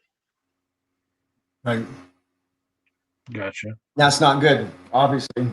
That's not even tenable. Yeah. Can you guys hear me? You can hear me? Yeah, sure. I stepped on my controller thing again. I'm sorry. I think it's unfortunate that what you said about, basically your concerns about your own security because of just basically being the person you are. It's kind of almost, and don't get me wrong, I'm not nudging or anything, but it is kind of an argument to get into it because representation in that category is really important. Yeah. Also, maybe have you thought about being a school teacher in the same school district? Because that might be a little bit more helpful. Actually, I don't know if you guys know this. For a short period of time, and ends up stopping because of COVID, I was actually an assistant teacher at a Montessori school. And I thought it was great. And I was thinking about possibly going and getting the certifications and everything else that's needed to become an actual teacher at a Montessori school, because the requirements are different for Montessori than a regular school. But yeah, but I thought about that. So I don't know, but the the political thing, yeah, you're right. It doesn't mean that I have to be the sacrificial lamb. And it kind of feels like that. So, Yeah. Well, I mean, like you say, because of where you live, I mean, the concerns are probably more acute than they might be, say, for example, if you are someplace else. I mean, I'm wearing black right now, and I can't hide these anymore. They're there. So. I know that there are other political offices that don't really have to do with the public office. My friend Renee, she is an atheist, and she is now the chair of the Democratic Party in Vegas's neck of the woods. And she's probably never going to be friends with anyone that wins in that area because it's a very Republican controlled area, but she does have something, that she's very open about, her atheism, that would keep herself from being able to be elected. Well, Rob had a bit of that in his campaign last year. Yeah. Maybe not to a detrimental degree, like super serious, but that definitely came up, as I recall, didn't it, Rob? What's that? Your campaign, the fact that you were an atheist. Oh, yes, it came up. It wasn't even anybody that I was running against. It was a woman that lives in my town freaked out about it on Facebook, and the freeholder board, which I was running to be a member of, the director put out a press release saying that I was anti-Christian and anti-Semitic. Um, so Yeah. Those are pretty serious charges without any basis. You know what I mean? That's shocking to me that they bandy stuff like that around without having, I mean, obviously you are an atheist, but yeah, well, I mean, I done what I wrote a response and released it in the same it's Insider New Jersey, this political internet paper, basically, and I responded. And my response was actually really good, and it pretty much shut them the fuck up. But one of the things I said was that my parents are Christian and I was raised Christian. And while I don't believe anymore, to say I'm anti-Christian would basically mean that I am anti my mom and dad. And my parents are absolutely amazing, and I could never be anti mom and dad. And then I went on to tell them that my girlfriend and my two youngest children are half Jew. So if I was anti-Semitic, I would be anti my birth children, my blood. That wouldn't make any sense either. So Yeah. Indeed. Gay black Jews. Joe, did you get a haircut while you were off screen? No, well, I got it like a week ago, or more than a week ago. So you weren't here last week, but No. you just guess I haven't had a chance to watch the videos because there's like 3-4 hour videos, and I just got home. And who has 12 hours to set aside for the Breakfast Club in one go? I mean, come on. Right. Even I can't do that. You know what I mean? Well, so that's the kind of usual thing I put in the background and just kind of do other things and kind of listen.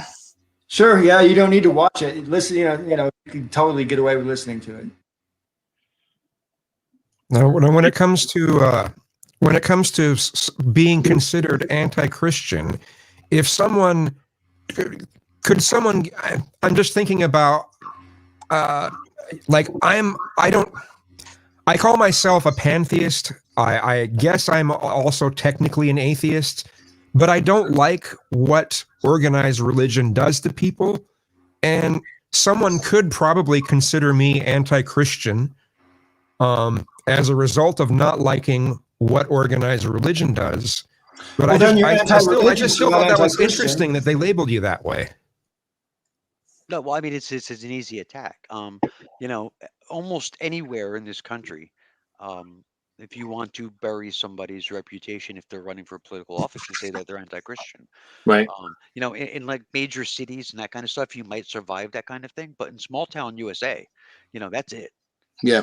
I mean, the funny thing is, and not that you would go through the hassle to do it, but you could technically sue someone saying that stuff for defamation, because obviously it does have a negative impact on your chances.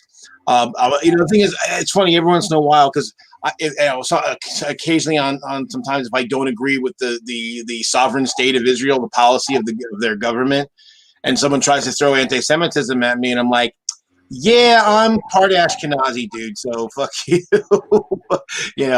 I celebrated Jewish holidays growing up. As because it's part of my heritage. So bite me. Yeah.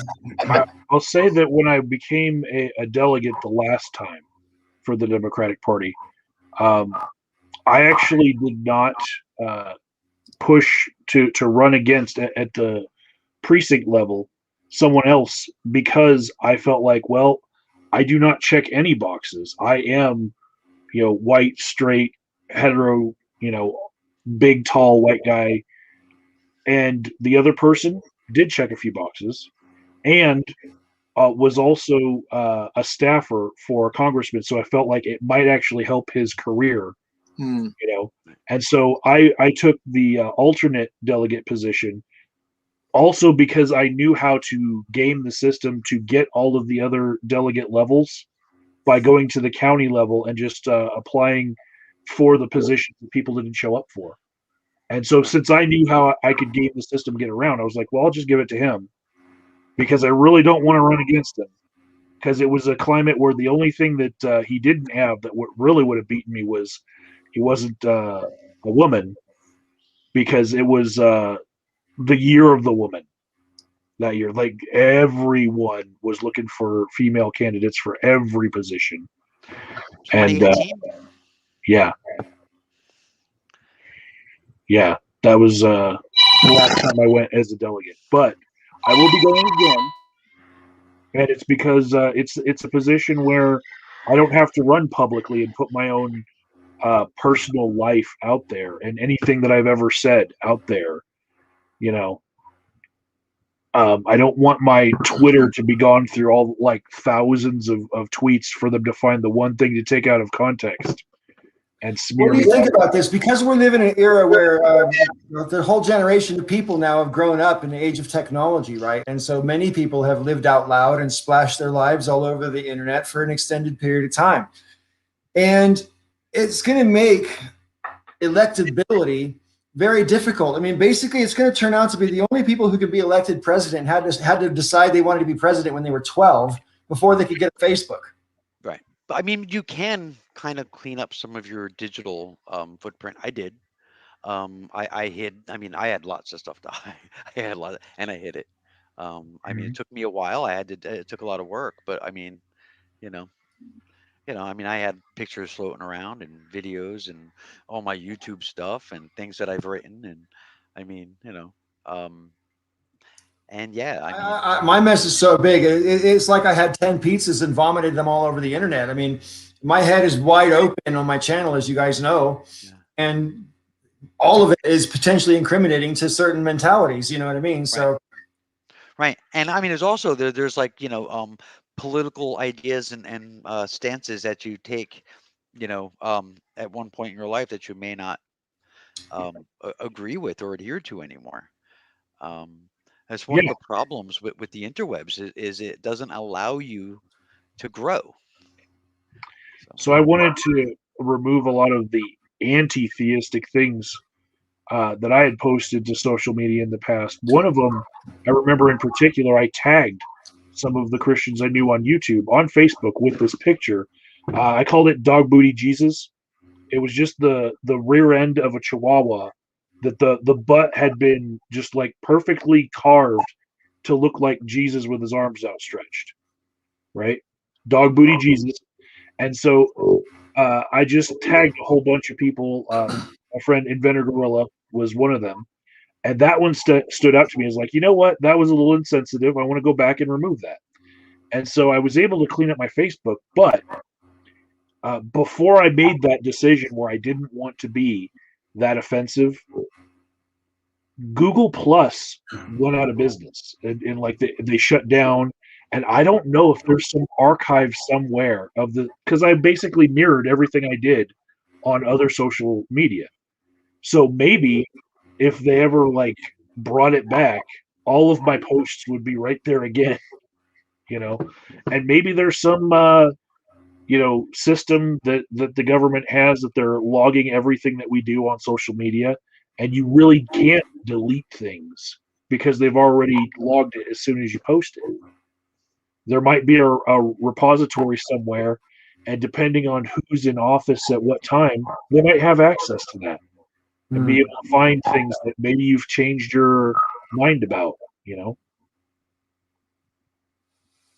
Yeah, I do think on the one, how much of a fair point is it though to beat someone up about something they said 10, 15 years ago? If it's one comment, I can understand it if it's part of a pattern of comments, but if it's one comment, how responsible are you for something? Because you could have changed your mind or whatever, or I don't know, you know what I mean? There's a lot of variables into it. I think it kind of depends though. Like if it's something where you're running for office, the higher the office responsibility is, the higher the office is, the more that your opponents are willing to pay to take anything you do and string it together and invent a pattern.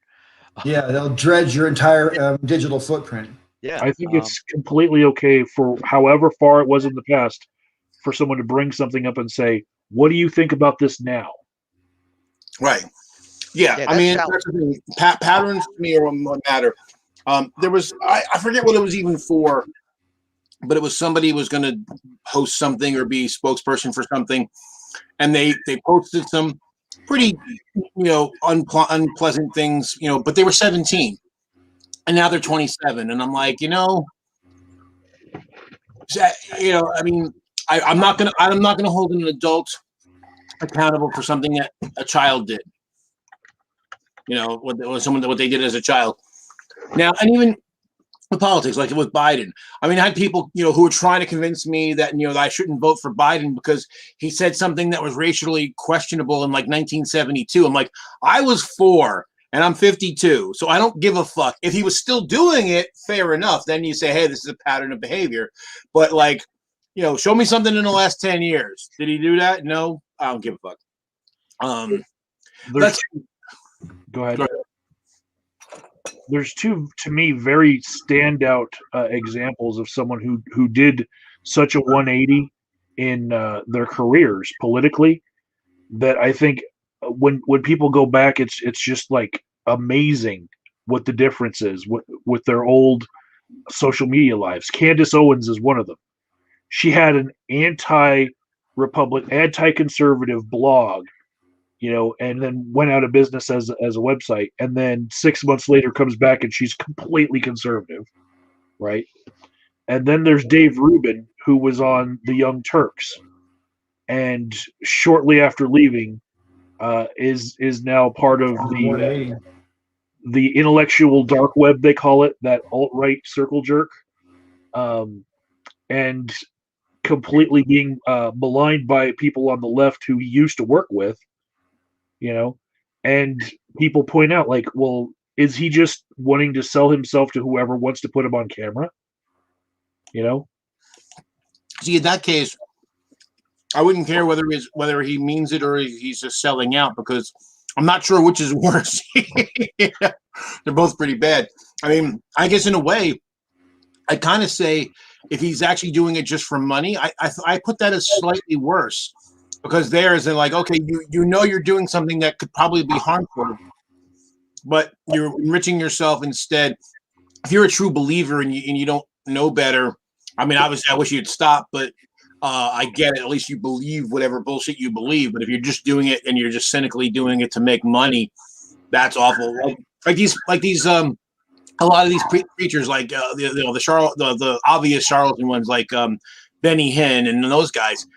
I mean, I got to think that they don't actually believe in the God that they preach, because if they did, they would know that, if the God that they believe in actually exists, they're doomed for ripping people off. So, I got to think that they don't actually believe it. Well, there's something that I'm. Oh, go ahead.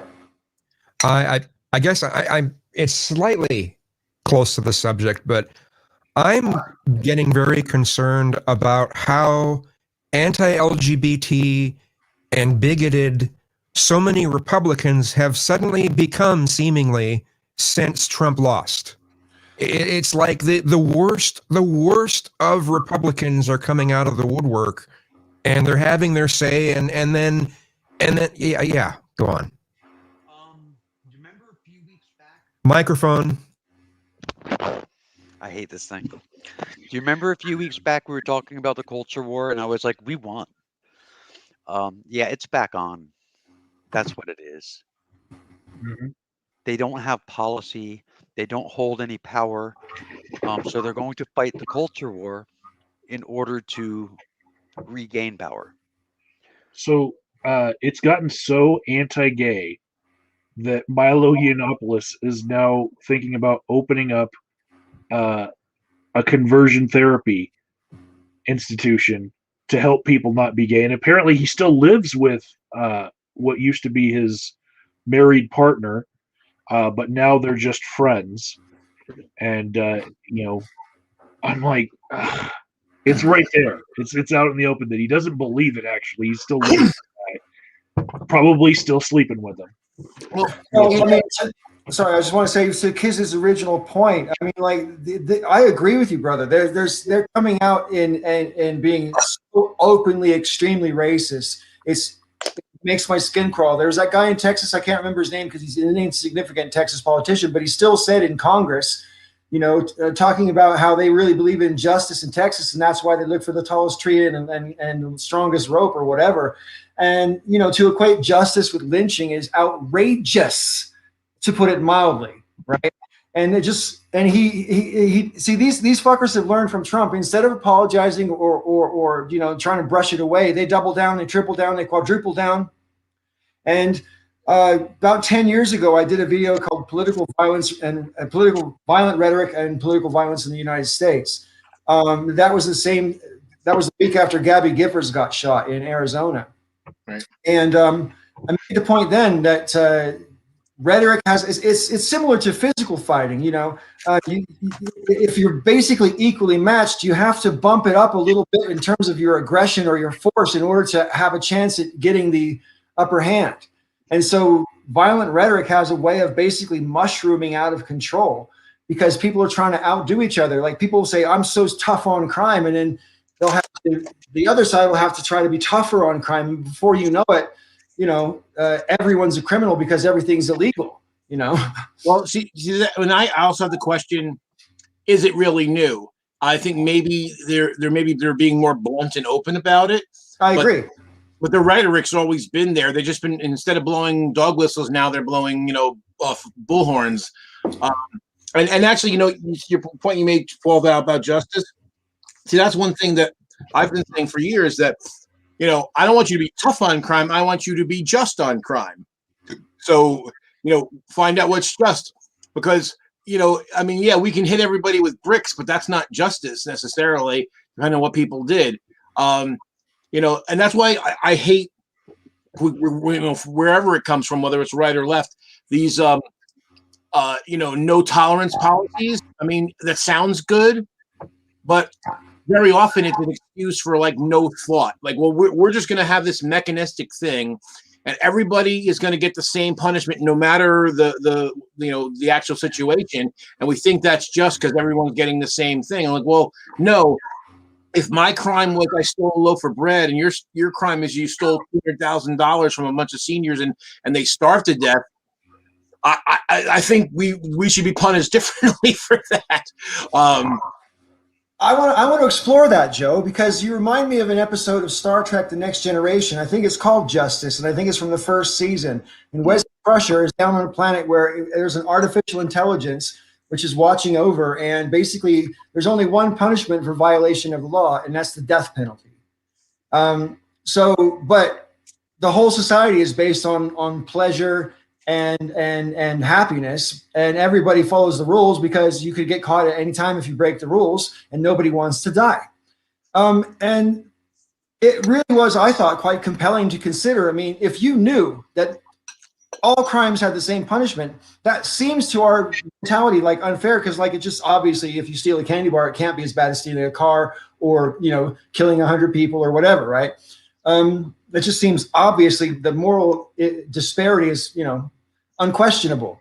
But if you're saying that the law is what's inviolable, it's not the infraction that's necessarily relevant, but the law itself is inviolable, and the punishment is death, and you knew that you were going to get caught, would it definitely be a deterrent or not? No. In fact, it would be the opposite, because it would be very difficult to not violate the law. Anytime you're in a system where there's ridiculous numbers of laws and practically everything's illegal, then what ends up happening is you can't help but violate the law. In which case, then if you're going to go down, you might as well do something big. So if you commit a small infraction and you realize, oh crap, I'm going to be killed now, the human brain is going to I'm going to make the punishment fit the crime, to make the crime fit the punishment. With respect, I'm not so sure if that's the human brain. I know that's definitely a part of American culture, but I'm not sure the rest of the world really thinks in those sorts of terms. Vengeance is very much more sort of considered to be righteous in our even our pop culture. You get avenging angel movies like The Crow, or say Kill Bill or something like that, where your vengeance is righteous. And in Kill Bill, she must kill 100 people. You know what I mean? Right. But the thing is, if we told you that you stole a candy bar because you were starving, and we said, sorry, that's death, I agree. I think a lot of people, not just Americans, will go, well, I'm going to take a bunch of motherfuckers with me. I'm going to start killing and smashing shit, and I'm going to make the crime finish the punishment. I agree that you can't have laws that are blatantly unjust and expect people to follow them. That, you know, I think, and Thomas Jefferson and Gandhi would both say, if you know a law is unjust, you're duty bound to break the law. You know, so even when the law is just, sometimes it can have a negative effect. There's a debate on you know, if someone kidnaps and rapes someone, and they know that if that person, you know, if they let them go and they tell on them that they're going to go to prison forever, then they have an incentive to murder them, right? So it's basically go big or go home. right. Exactly. No. All I know is, oh, sorry, go ahead. I was watching something the other day, and they were making the point that they weren't looking at statistics, so this may not be the case, but they posited the idea that, you know, when people, you know, just any crime against a kid, we tend to, you know, as a society, we tend to, you know, view that as worse, and I think with good reason. But if like a kid's taken, it's very rare that, you know, it's getting more and more rare that they actually come back alive, because again, you know, because of the way we are, we don't have any. There's no cure, at least in American justice. There's no curative measures anymore, or very few. And you know, we talked before about being judged by stuff you put up, you know, that you did a long time ago, and you become a different person. Well, imagine if you know, putting that really, you know, just say an offensive tweet or whatever, or violent tweet or whatever it was the sentence was death. Like, well, I can't change who I was. I can't go back in time. I've changed, but it doesn't matter. You know, I think that you know, part of the reason why crime is as bad as here, because we don't have any serious curative measures. It's punishment only, and punishment clearly does not work very well. Well, it brings the whole concept of justice comes into that, doesn't it? Because is justice about preventing crime? Is justice about healing society? Is justice about revenge for victims? You know, I mean, and different people will give you different answers to all of those things. And some people will say, oh, it's a combination of this or that, whatever. But I mean, to me, culturally, is even in our, you know, like the Bible, you know, don't spare the rod and all that kind of thing, and talks about how in the Bible, and I think it's Leviticus, they say if you have an unruly teenage son, you should take him to the town square and stone him to death. You know, so justice is a construct of the prevailing hierarchy at the time.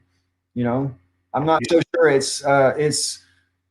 there's anything close to an objective sense of what justice is. It really depends on what your values are, and if your values are revenge or you know, teaching someone a lesson, because I question the value of punishment, but I think punishment works better on some people and doesn't work well on other people. But you can't have different rules for different people. You have to have one law equally applied, right?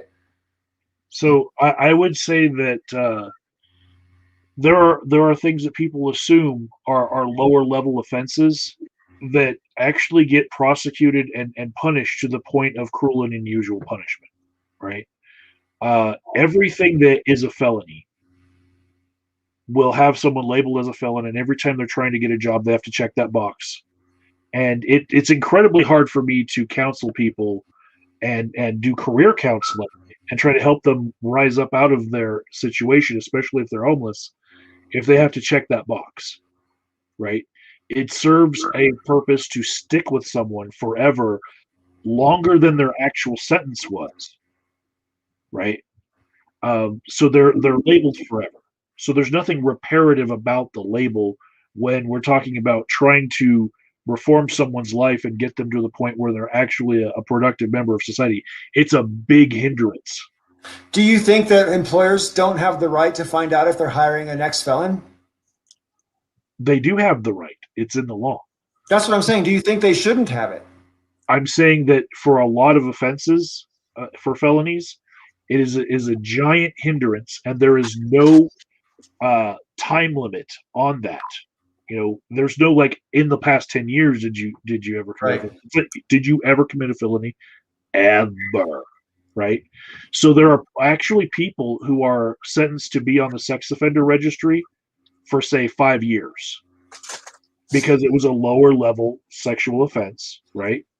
But then these data miners will strip all of the different people who are listed on sex offender registries off of those servers and then create their own sex offender registry that's like a commercial registry, right? And the only way that people can get off of those registries is to pay blackmail money to get their name removed from those servers. And then after the server has blackmailed enough people, they go out of business and then they pop up again as a completely different business name, a completely different website, and start selling the names all over again. So people never get off sex offender registries, even if they've been sentenced to just be on there for 5 years. Right. You're never getting off of it because there's a commercial record that's out there. Yeah, that's So, pretty harsh. To something that DevShelf said, he wants to maybe be a Montessori teacher. There's a person who was very maligned by the media because she did a very horrible crime, but she turned her life around and she wrote a book. It was Oprah's book club and New York Times bestseller. Her name is Laura Love Harden, and 15 years before she became that Oprah book club bestseller, she was actually in the news as like America's worst neighbor. And, she was on like a drug binge and everything. So she was trying to turn her life around and she wanted to do homeschooling of her kid. And as it turns out, if you're a felon, you're not allowed to do that. Right? It doesn't matter how much you've turned your life around. If you are allowed to co-author a book with a senator, you still cannot homeschool your kid because you're labeled as a felon forever.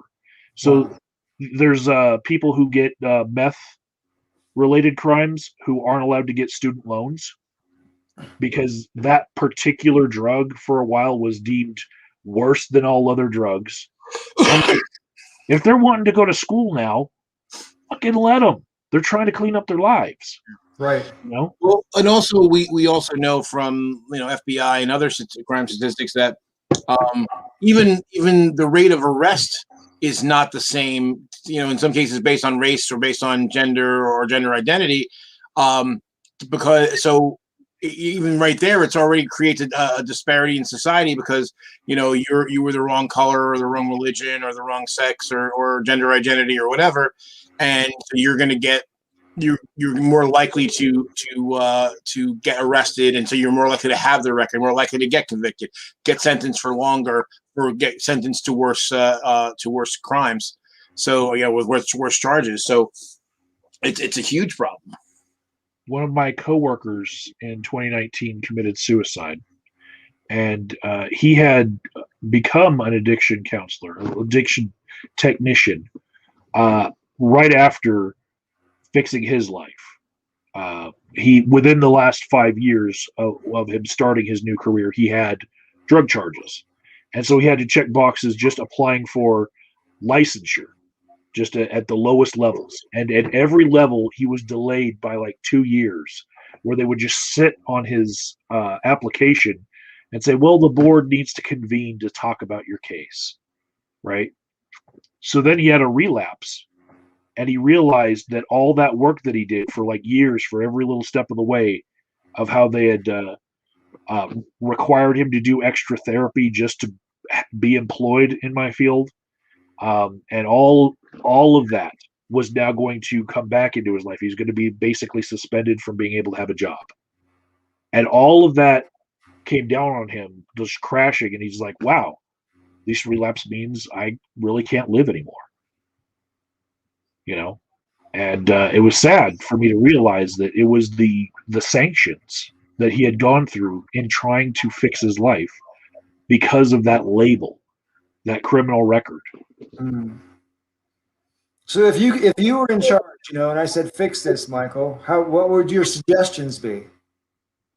Well, I'm very happy that in most cases in my field, we actually do allow for people to have redemption arcs to their lives. 40% of my colleagues have had criminal histories or drug histories in their past. So in my field, it actually is a lot better than most. But yeah, I wouldn't keep people from being able to work when it's proven that they can, they can say it's been a good time since that act happened. It's been a couple years. Let them work. But there's the concept of paying your debt to society. Right. And if you've done your time, that's it. I mean, you have paid your debt. Anything on that is, this like extra, judicial punishment. Yeah. This. Go ahead, Joe. Well, I point out too that the people who complain the most about people being, canceled, quote unquote, canceled, are the same ones who want all these things, that want all these prohibitions against people, recovering their lives.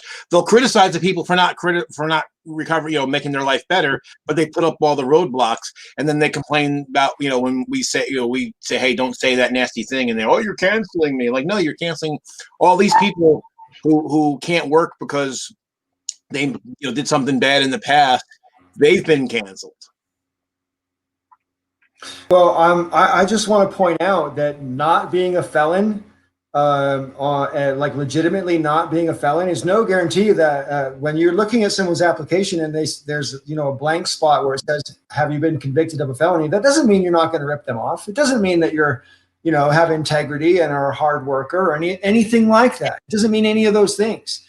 So I don't see why it's assumed to be inherently necessarily safer. I mean, it really depends on the felony you're talking about. I mean, if someone got caught with 1/4 gram of cocaine and got hit with a felony charge, and that's their one and only ever crime, and that just chases you around for your whole life, I just think that's a super shame, because especially a lot of people are going to do that kind of stupid shit when they're really young and don't really think about the overall lifetime, long-term consequences of being struck with a felony. And maybe it needs something in between a felony and a misdemeanor, and the felonies are all really serious shit, like molesting children and rape and murder and shit like that. And then there's something between that doesn't follow you around your whole life, but does follow you around for a period of whatever your parole is, say, or whatever.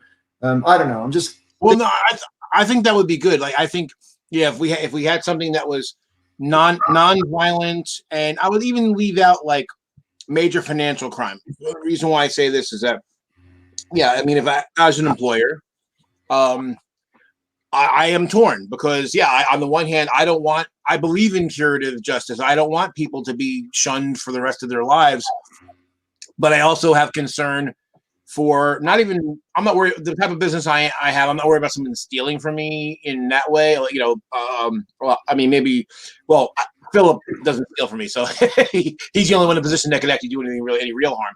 But yeah, if somebody had a violent history or somebody had, sex crimes, I would be concerned for my employees. But on the other hand, yeah, I also want that person, if they legitimately are trying to make their life better, I want them to have that opportunity, So it's hard.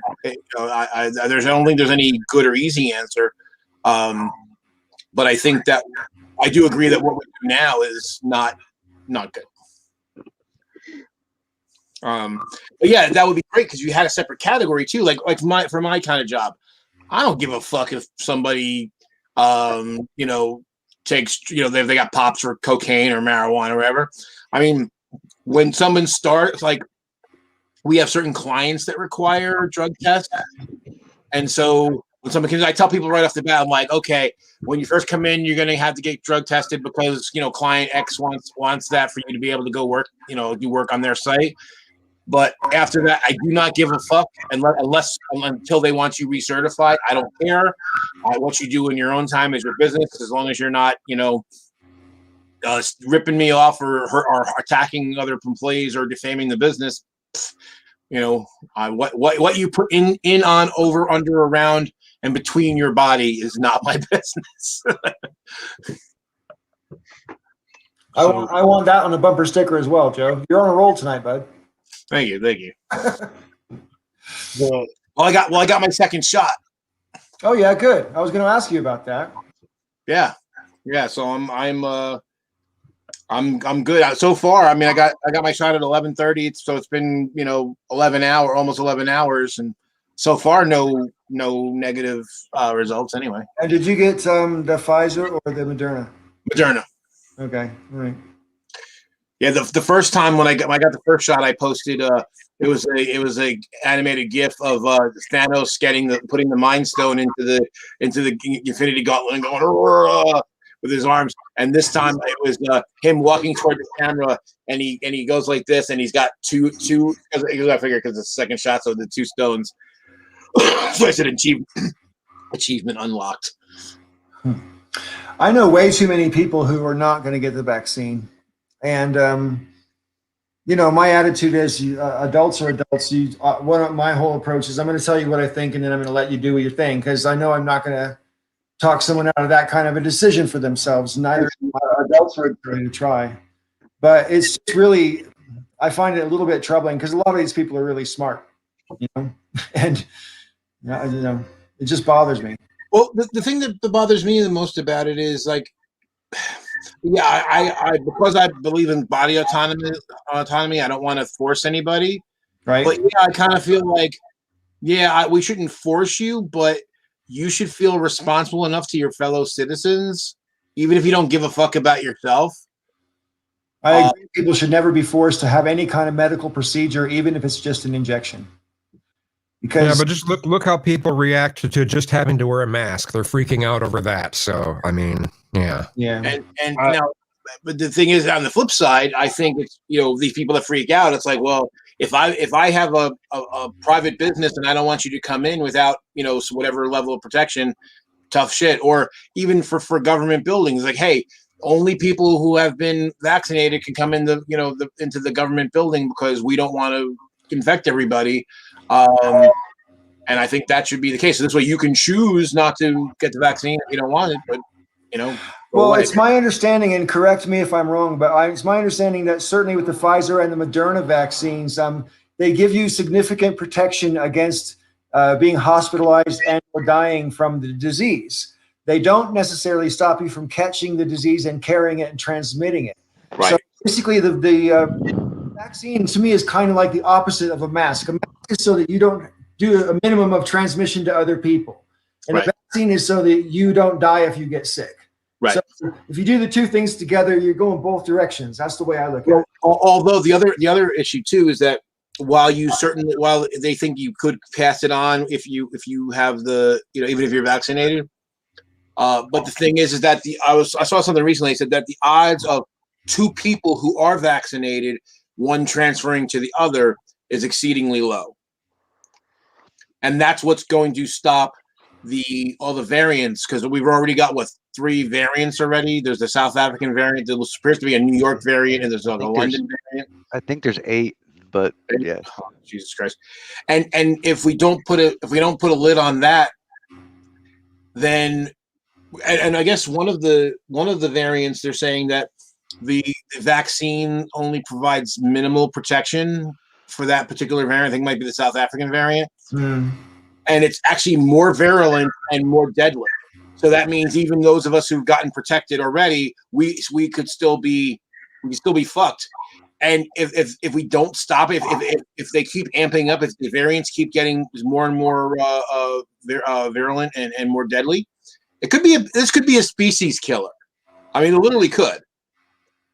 And that's why at a certain point, as much as I believe in body autonomy, at a certain point, it may come to extreme measures. It may come to, look, we have to, physically, lock you in place or make you get this because you're literally putting the survival of the species at risk.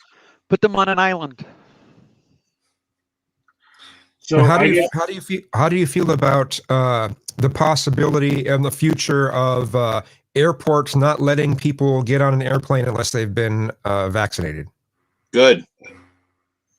international flights. The problem isn't being vaccinated for transmission. If you can still transmit vaccinated. So having a vaccination doesn't make you any safer to fly than not being vaccinated. Wearing the mask is what you need to do to fly safely, you know, to make other people safe anyway. You're not making anybody but yourself safe when you get vaccinated. And that's valid because you don't want to get ill and die or risk getting ill and die. This disease can attack severely or mildly, and you don't know when you get it, which it's going to be for you.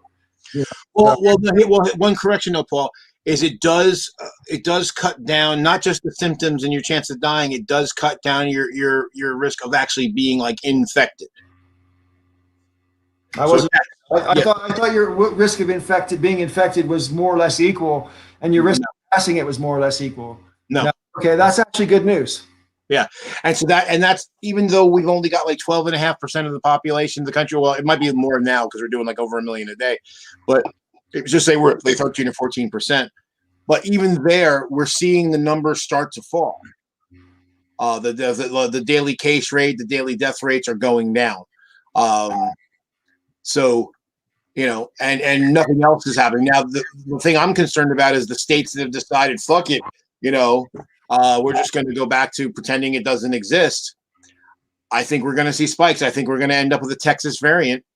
Well, so I know how many people are refusing to get the shot with a different way.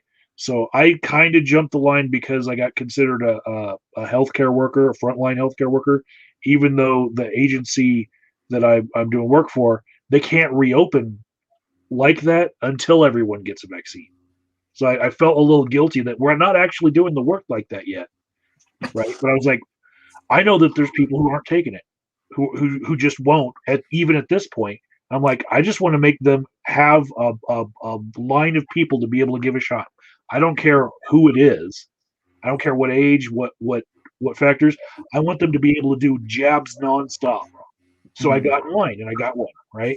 Yeah. So now I just on Thursday got a text from the VA where I had also signed up just as a regular civilian veteran. That's where I get my health care. And I got this text saying, hey, the vaccine's now available to you.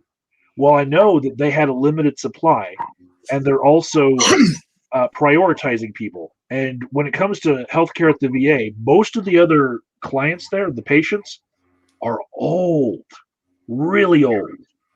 And so I'm like, if they got through all of them people and they all declined it because of their political affiliation, probably, and they got all the way down to me, you know, I'm like, ugh, there's a lot of people declining this vaccine at the VA. Yeah. Well, you know, the other thing too, and I'm not going to say that there's zero risk because there's nothing has zero risk at all. I mean, there's always going to be at least a small risk to everything we do. Drinking a glass of water, something bad can happen.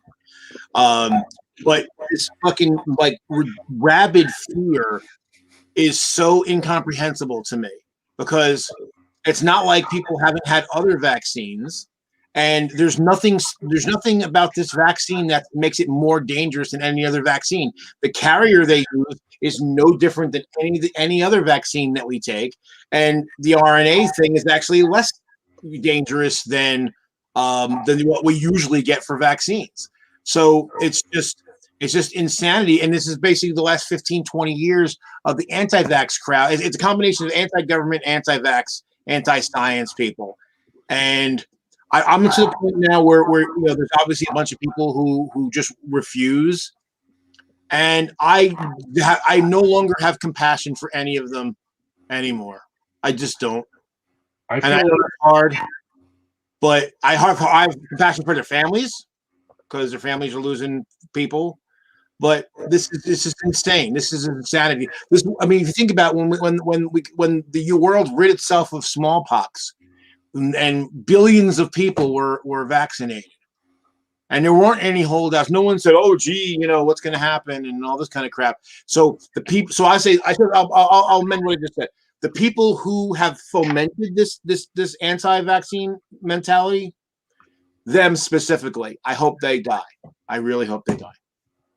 You know, I mean, Jenny McCarthy, I can Carrie, and all I of can empathize with some of the people, mainly for these particular vaccines, because they came out so quickly, and the things were approved so quickly. Even we normally vaccines like this take years to do, and we're doing this quickly. So I can understand some people's not wanting to jump on the bandwagon. Right, I'm going to get the vaccine, but I do understand some people not wanting to get it. It's not really accurate because this work started on when SARS hit, a decade ago.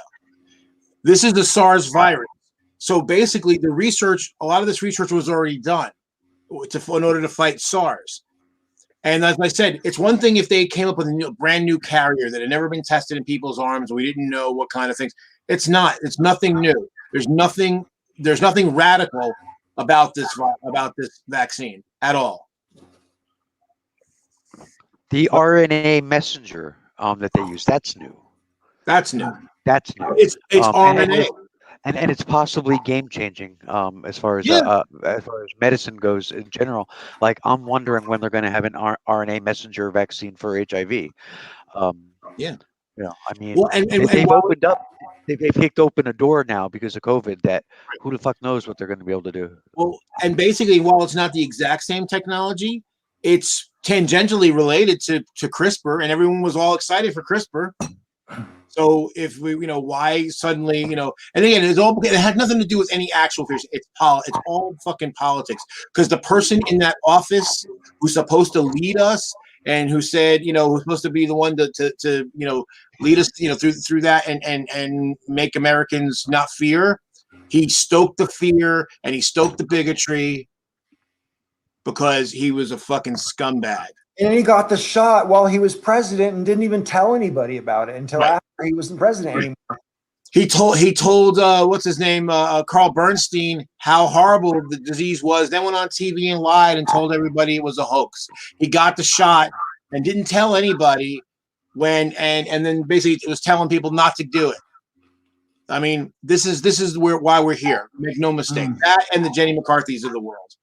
And Robert Kennedy Jr., to nail somebody on the left. RFK Jr., I hope he fucking dies in a fire. Fuck that motherfucker. Trump recently had told people, hey, you should get the vaccine. And then Fox News made sure they covered it up as much as possible. Yeah. So I have a little bit more leeway for this for logistics reasons. We're going to have people still trying to get the vaccine and not being able to find where they can get it for another month and a half. As soon as we have a surplus of the vaccine because we have people that could be vaccinated who aren't showing up, that's where my shame for them is going to kick in. But I had a little bit of guilt myself for the order that I got my vaccine. Because I thought, maybe somebody else might deserve it more, but I'm at least going to get it, and I'm at least going to be an arm that they could just put on that assembly line, and in about a month and a half, we're going to have that supply to where everybody who wants it could be getting it, and then some. Even the people who don't want it, it's available to them, and they're not getting it. That's when my shame for them is going to kick in, because they'll have months of being able to see everybody around them get it, and they'll see how deadly it is or if there's any adverse side effects. There's going to be tons of people in their community who have already gotten it. Then my shame for them will want to kick in. Well, and Mike, don't feel bad about getting it when I get how you feel like there's people who deserve it more or need it more, but you're still helping. Every person who gets it gets us one step closer to actual herd immunity. So you're still helping to save people, whether it's directly or not. And I found out that I only jumped the line by about 2 weeks because the VA would have given it to me 2 weeks later. Well, the other thing that's irritating me too about this fear of the vaccine is the general public's had access to the vaccine now since January. And so we're almost out of March. There's zero evidence of large scale problems. And I had an argument with somebody the other day who they claimed that like 1,000 people got like seriously ill or died or whatever. And I'm like, first off, provide your evidence. And they're like, oh, do your research. And yeah, that means I have no, you pulled it out of your ass and you have no backing information. But even if they just say that was true, at that point, we were already up to like 75 million, 80 million people having getting the shot in the US alone. And then around the world, you got, tens of actually hundreds of millions of people. So I'm like, okay, if 1,000 people die out of, many, 10, a few hundred million compared to how many people have died versus, without the vaccine, we're over 500,000 in the US alone, and we're probably a couple million worldwide. I mean, it's just stupid math. It's stupid fucking math. So I do know somebody who, completely unrelated procedure, had her blood drawn, just a needle's poked into her arm. She got an infection from that, and it paralyzed her arm. Wow. Right? Every procedure is going to have a 1 in a million chance of hurting somebody. Even just a shot from a needle, no matter what is in it, I do know that there's a chance that they're going to do something. If the needle isn't put in exactly the right spot, it can hit a nerve and hurt a lot more. Sure. This is supposed to be intramuscular, this type of shot. There is, there's people who don't have that much muscle.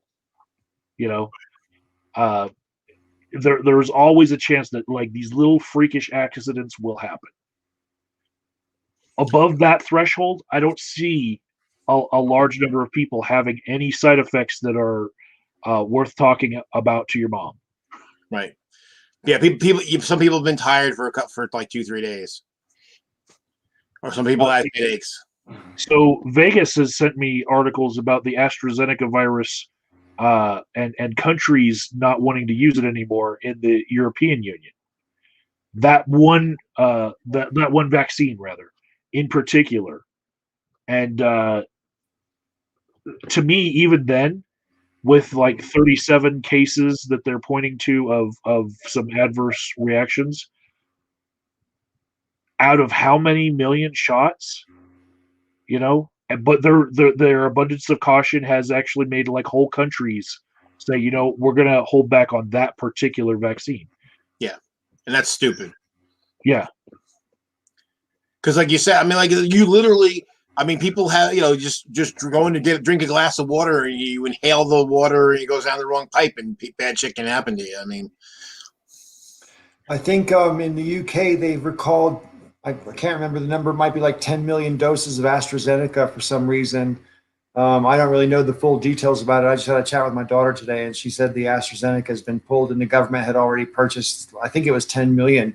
And I'm like, well, can you take them back and get a refund or what, Probably not. So what do we do? And actually, for Americans, any Americans that bring up AstraZeneca, like we don't even have that vaccine here in the U.S. anyway. So it's like, well, this other vaccine that we don't have access to is bad. I'm like, well, all right, well, you're not going to get it. Don't worry about it. I think, like Kazoo mentioned before, I mean, I think it's not unreasonable to have legitimate concerns. But I was depressingly amused by an old friend of mine on YouTube who shall remain nameless to protect my reputation. But he said that because you've survived for a year through this pandemic and you didn't need the vaccination, so you don't need the vaccination. And I'm like, well, yeah, but we've changed our entire lives. Is it any coincidence? And I'm not the first person to make this point, but is it any coincidence that do you know anybody who's had a serious cold since the pandemic started? No, because we're not intermingling with each other and spreading our germs around as much. And I don't really know anybody who's had a flu. People have had COVID, sure, but just the old-fashioned flu, I haven't seen much of that because we've changed our behavior. Well, so that would be a correlation. We've all been safe this year, so we don't need it. Well, yeah, but that's only because we've changed our behavior. That would be a correlation at least, right? We can't assign it causation without proof of the causation. And on the flip side of that, people are saying, well, you're not seeing as many flu deaths. because they're changing records and all the flu deaths are being counted as COVID deaths. Yeah, I've seen that too, and it just And it's the same correlation. You don't see flu, right? So yeah, I'll give it the correlation at least that we're seeing a reduction in all the other sicknesses, but it we need to be able to provide proof of our causation if we're going to use that argument. Well, here's the thing. Even if people are getting the flu and dying of flu and it's being classed as COVID because, quite frankly, they're having a hard time keeping up because of the number of people dying. The flu typically in America, I think I recall, it's depending on the year, you're looking at 25 to 40,000 people that will die of the flu. And we've got over 500,000. So I think it's just a bum argument that, it's just the flu, or it's not that much worse than the flu. If you take, let's take the worst case scenario, take 50,000 out, you're still almost up to 500,000, and that therefore is 10 times worse than the flu.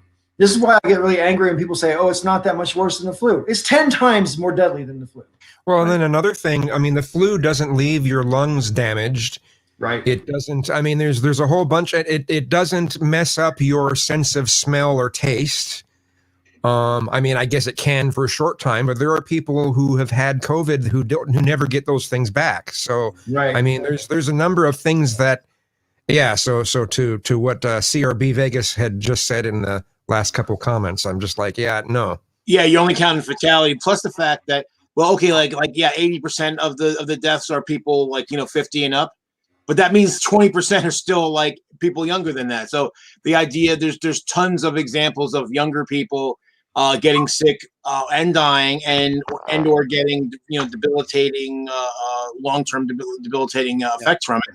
So it's just fucking and the thing is that as far as the flu goes, the flu has that almost kills nobody, other than it's the elderly and children, and it doesn't really kill any 20 or 30-year-olds or render them invalid for the rest of their lives. I have a friend who's a couple of years younger than me. He actually had COVID way back in the beginning, and he to this day walks with a cane. Yeah. So I have an observation that goes along with what Paul said, but it's a completely different explanation, and it's not anti-vax.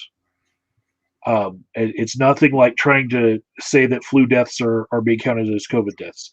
What I see is that hospitals have changed the way that they treat people, especially in the waiting rooms.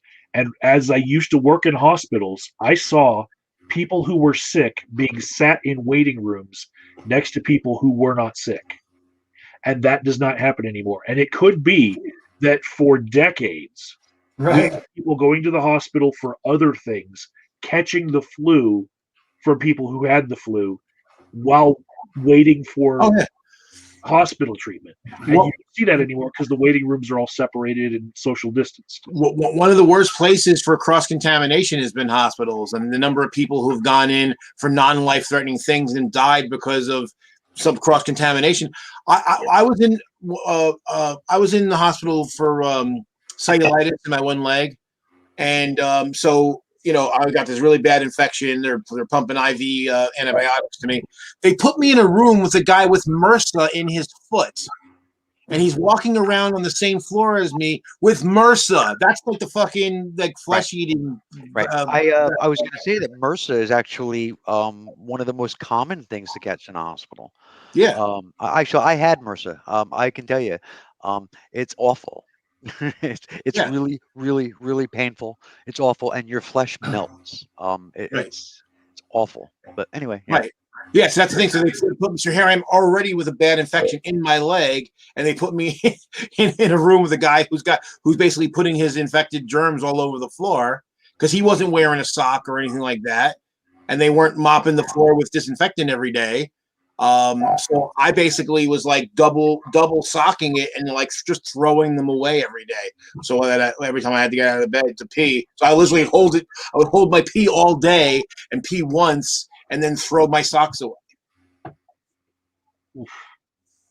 Well, I think people, as a result of the pandemic, are sort of more hyper aware of how things are transmitted. And even if we stop saying social distancing, Like pressing elevator buttons and cash machine buttons and stuff like that. I think people might tend to maybe use their sleeve or whatever, or just hit an elevator with the back of your hand instead of your fingers because you're not going to use that on your face, that kind of thing. I use. Yeah, I've got a. Oh, I was just going to say I have one of those little capacitance things, little fob on my keychain that I push things with. Nice. Yeah, I usually will if I'm in my car, which is when I'm usually am when I'm going to an ATM, is I actually have a thing of disinfecting wipes, and I'll wipe the screen down, I'll wipe the buttons down. I enter in my PIN, and then I pump some hand sanitizer from the bottle that's right there. Use their sanitizer rather than using my own because I've got my own in the truck. Don't want to run out of that because it's gotten expensive paying for all this hand sanitizer. Yeah, it's not as bad as it used to be. I remember like back in like April, May, June of last year, like you literally couldn't get it anywhere. Now it's a gas station staple. Yeah, and another thing that I think people don't think about sometimes is if you're at a grocery store, have one of those sanitizing wipes. Open the door with the sanitizing wipe. Open anything with those wipes. Don't touch anything that anyone else has touched. And there's so many people that don't think about that. Oh yeah. Well, and I haven't been doing it lately, but like the first 6 months of COVID, I kept a box of gloves in my car, and that was the other thing I did. So if I had to go to ATM, I would use the glove. I found that the best was one hand gloved, the other hand not gloved, and so I would touch the bucky things with my gloved hand, and then I would take it off with the other hand, and then I would hand sanitize both hands. Yeah. And I would keep, if I went to a grocery store, I would keep my keys like in my shirt. So this way, because what I didn't want to do is I didn't want to take my potentially germy hands, or even with the gloves. Obviously, there could be the virus on there. I didn't want to stick my hands in my pocket. So I had the keys on my fob, and my car is the type that it'll open up just from contact, and then I would go in, use the hand sanitizer on the gloves, take the gloves off. And then I could put my keys in my back of my pocket. Both my parents and also both of my partner's parents have both had both their shots now, and I tell you what, I mean, it's not normal life, but it's just really nice that the next time I go to St. Louis, I can finally shake my gal's dad's hand, because stupid stuff like that, to me, it's not really stupid. I mean, I was raised to believe, and I have tried to. A handshake is important. You can men, whether they mean to or not, often are gauging your entire character by the way you shake their hand. I don't know if he's that kind of guy, but I've got a pretty well practiced handshake, and I want to see how it works. I have a feeling that handshakes are going to be a lot less prevalent than they ever used to be. Although I was just joking. Now that I got my second shot, I'm not worried anymore. So I'm going to lick doorknobs and. Yeah. Well, when you read Journal of the Plague Year by Daniel Defoe, which chronicles the plague of 1665 in London, after the plague was over, there was a great fire in early 1666, and somehow after the fire, the plague was gone. But anyway, and shaking someone's hand was just, seen as like a huge gesture of trust, and I think got a lot to do with it. That's going to come back as well. You know what I mean? I mean, it already is like the way, just hugging people, for example. Some people are okay, hold your breath and we'll hug, that kind of thing. And then some people will not care at all and hug and whatever. But I saw the footage of the Rose Garden and all those people hugging and patting each other on the shoulders and everything. And then you got 25 people with COVID. I'm like, you know what? I'm going to be very selective about who I hug, and I am going to hold my breath, even if it's corny. I just, better safe than sorry, right? That's all. And it's not, who knows how safe even that is? I don't know. I'm not a fucking epidemiologist. Yeah, I think the fist bump and the elbow bump are going to be very prevalent. I think they're here to stay. They were I kind of already like the elbow bump, but I know a lot of people think it's lame, but I kind of like it. I was already fist bumping people in my workplaces, especially working with the homeless and the detox. And I kind of felt like Howie Mandel because I saw him on game shows just fist bumping people, and people recognized that he was a germaphobe, and that's why, like, that's all. And so, like, my mind would go there, but now it's completely normal. Paul, you'll understand because you're old enough to remember. You remember the 70s and probably early 80s, like in black culture, there was like always the complex handshakes and everything like that. Sure. Yeah, that's all gone. I mean, I was me and my best friend used to have a 5-step handshake. Yeah. And people used to always watch us do it and they go, wow, how do you remember all that stuff? Trust me, you do it 10 times and it's like second nature. Right. You know, you don't even think about it. You're like, bam, bam, bam, bam, bam, bush. You know? Yeah. Yeah, you didn't black to do that. We did that, you know, yeah. And it's like a big deal too, you know. You got your special handshake with your special friend kind of a thing, you know. Not everybody else is in on that handshake, you know. Well, I remember one Stop person. laughing. That's not funny. That's not funny. Get your mind out of the gutter. What? What? I don't get it. Special friend and their special handshake. There was one guy I knew, like he basically kind of trained one of those up with me, because at first it was like, you know, handshake, and then it was handshake and fist bump, then it was like, you know, the clasp, and then it was like, you know, slap one way, and then it was slap the other way. So each time he met me, he added a thing to the handshake, and so eventually it ended up being this, you know, really big complicated thing. Well, I'm part of the problem, I guess, because I'm a very tactile person. And, you know, I actually think, you know, human contact is super, super important. Kazum, you must agree with that, because you went without that for so long that it literally transformed your psychology when you got it back. There's a comment from Gail Smith in the comments. Okay, I'll read it out loud because putting it on a screen seems to screw my computer up. What songs do you know of whose intent was clearly to castigate or satirize, but was taken up by people who either didn't get that or just dropped the bits they didn't agree with? Woody Guthrie's This Land Is Your Land, Paula Cole's Where Have All the Cowboys Gone as examples. Well, Born in the USA is a great example. I was going to say that. And then pretty much anything by Rage Against the Machine. Yeah. Fortunate Son, to me, seems like it's used in political campaigns and they have no idea. But yeah, Born in the USA is much worse. Yeah. The way that Trump rallies seem to use the YMCA song a lot. That's another one I was going to say. Okay, so let's explore that for just a second, because did he just do that to troll the libs? I think it was just that nobody could keep him from using it because of the licensing. Nobody who owned the license to the song was averse to him using the song. He tried using so many songs, and it would get letters from the artists and stuff. But that one song, he never got pushback on. Even though the artist did, but I guess they don't hold the license on their own work. Right. Which is pretty fucked up when you think about it. I saw the Village People live. I'm not afraid to admit that. They opened up the show for Earth, Wind, and Fire when I saw Earth, Wind, and Fire. And I'm sure none of the Village People that I saw were originally in the band. You know what I mean? They're just guys in costumes doing the Village People songs, you know? I'm not sure. It was officially the Village People, but, you know, some bands have so many rotating members, you know? Well, how long ago was that? How long ago was it? I believe it was 1999. What's funny is when I was a kid, you know, I didn't know anything from gay when when they were around, because I was like, what, 10 when they were, you know, 9, 10, 11 years old.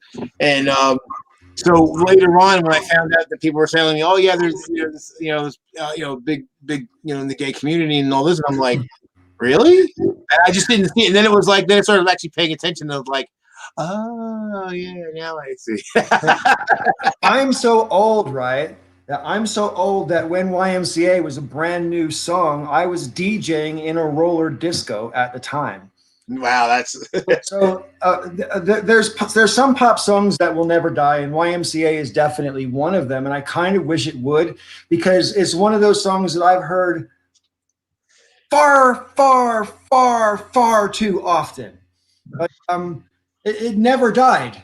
I mean, when I used to go dancing in my 40s at the clubs in Britain, they'd play YMCA probably 3/4 of the times I'd go out. And I mean, it's not that great of a song, even when it was brand new. And to be playing it 40 years later was just obscene to me, you know? Well, for me, it's Paradise by the Dashboard Light. I am so beyond sick of that song. Because I remember when I was in college, my fraternity in particular, but every fraternity party, that song got played at least once. And in my fraternity, sometimes it got played 2 or 3 times at a party. And I was like, okay, it was kind of cool, cute. Everyone sings along. And after a while, it's like, oh, it's 372,643rd time I've heard the song. It's the only song they ever play by him either. And anytime they play anything on the radio, it's all by Meatloaf. It's always that song. And he's that a entire prick, album. And that Oh, entire yeah. album was fantastic. Yeah, and he's a prick too. He played my college, and I didn't go to see the show, but I was in the student center when they were getting ready to perform, and he's in what we gave him for a dressing room, and he didn't like the appointments, and he was like yelling and screaming. It was just a student, just like a student liaison, and he's like yelling and cursing at him. He's throwing things around the room, and I'm like, wow, what a prick. You know, this is some poor, 19-year-old who's trying to make him happy, and he's like throwing shit around the room and screaming like an asshole. Like, dude, this isn't Madison Square Garden, and you're not that great. Chill the fuck out. I'd like to poll the group here, so like a lot of people just straight up don't like pop music. I've always liked pop music from the time I was a kid, but you can't say you like all pop music or all of any genre, of course, insofar as pop is a genre, because of course lots of genres can make their way into pop, but I digress. But for me, eventually, I've been telling myself this for 5 years though, I want to do a video of my top 10 pop songs of all time. And my criteria would be, and this is what I want you guys to answer, is there a song that's been played over and over again forever that you've never got sick of? That's a pop song. Like for me, my best example would be Play That Funky Music by Wild Cherry. Song, honestly, every time I hear it, I'm grooving, man. And I love hearing it, and I've never got sick of it. And I've heard it probably more than 1,000 times, What's your Spandau Ballet True? Michael. Hey, Kazoom, are you familiar with the Spandau Ballet song Through the Barricades? No. All right. Look it up, man, and listen to Tony Hadley sing that song. If you can listen to that vocal performance without crying, you've got no soul. What about you, Rob? Is there a pop song out there that you've never got sick of? Moni Moni.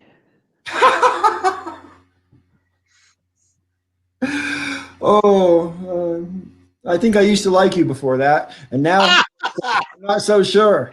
The Billy Idol version. Yeah. The Billy Idol version is better. I agree. What about you, Mike? Def Leppard's Pour Some Sugar on Me. Oh God, I used to like him. Like no more. I'm gonna tear my clothes and sit shiva.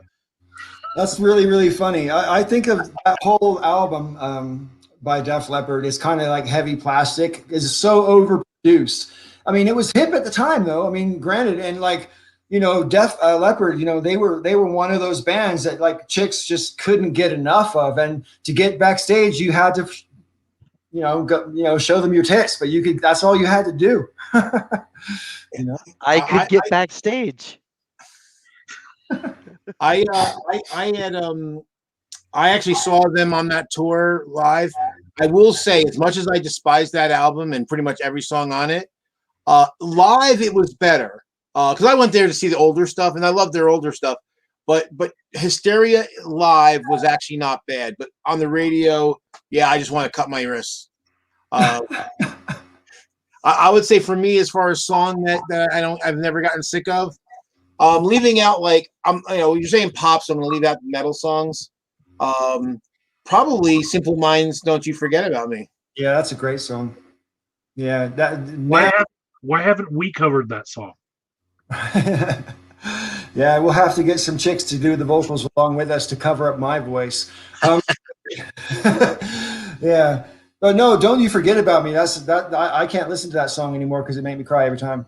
The video, the very first video I made for the Breakfast Club channel, the video that kicked off the channel was scenes from the Breakfast Club movie, clipped together with that song.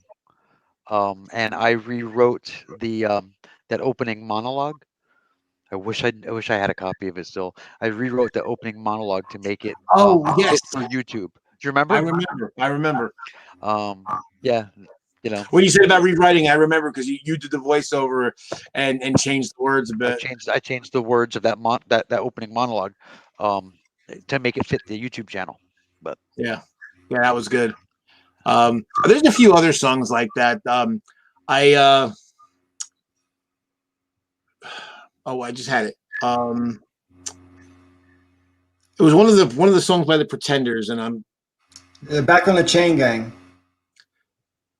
that's a good song. I Brass wouldn't. in Pocket. Was that? Brass in Pocket. No, it was maybe something else, but it was definitely, or it might have been a Chrissy Hines song. It might have been a Chrissy Hines song, as opposed to the band. But I mean, there's a lot of metal songs like that I never get, like Rainbow in the Dark. I'll never get sick of that song. Well, I mean, but you don't necessarily get exposed to that as often as you get exposed to pop songs. You know what I mean? And a pop song has to be really, really, really catchy and just repetitive enough without making you sick of it. Another one for me would be Groove is in the Heart by D Light. Is one of the best one-hit wonders I can think of. yeah, it's a good one. And that's definitely in my top 3. You know? You know what? From the perspective of somebody who was a huge hard rock fan in the 80s and 90s, it's really easy to not be exposed to pop music. Believe it or not. I for a long time, I don't know who any of these fucking people are. Um, Same here. The trying to think of, you made me think of some other. Well, I mean, the funny thing is, like 1983 for me was a pivotal year because that was the year I discovered metal. So the songs I liked from 1983 were like top 40s songs, and like Dio and Ozzy and Iron Maiden is like that was the transition year. Because before that, I used to listen to America's Top 40 with Casey Kasem every Saturday. Yep. Sunday morning. Oh, Sunday. That's right, Sunday. Yeah, we used to my parents when I was growing up, we had this stereo. It was a big piece of furniture with the top that lifted up. It had the turntable and it had AM/FM radio and an 8-track player. And we would gather. I mean, it was thinking back on it, it was so corny, but it just seemed so normal back then in the 70s and early 80s. But we would gather around the radio on Sunday mornings. And listen to Casey Kasem. Man, those old console stereos weighed a ton. Oh yeah. Yeah. That orange felt on the front. I used to work at a radio station where we played those Casey Kasem countdowns, and his voice was pretty damn classic for radio. You know what I mean? As a DJ, I couldn't help but be jealous. But when you listen to those radio shows, they come on 12-inch albums, and whoever's at the radio station literally just puts them on the turntable and broadcasts it. The whole show has been pre-produced for you. It's not like there's whatever. And I don't know. I think as obviously I was a DJ on the radio for like 8 years, and the way music is presented can have an awful lot to do with how I definitely, you can make music seem a lot more exciting than it is if you're a good DJ. That's for sure. That's what KFRC was famous for back in the 70s. Have you ever heard the Casey Kasem outtakes? No. There's outtakes of Casey Kasem that are fan-fucking-tastic. Really? There's one where he went off because they were just going into a happy song, and he had to do this tribute to a dead puppy. And he went off. And he's like yelling at somebody, "Don't you ever fucking do this to me again? How am I supposed to go into this song that's talking about a dead puppy?" It was fantastic. That sounds funny. I'm gonna post it in the stream chat. What's that?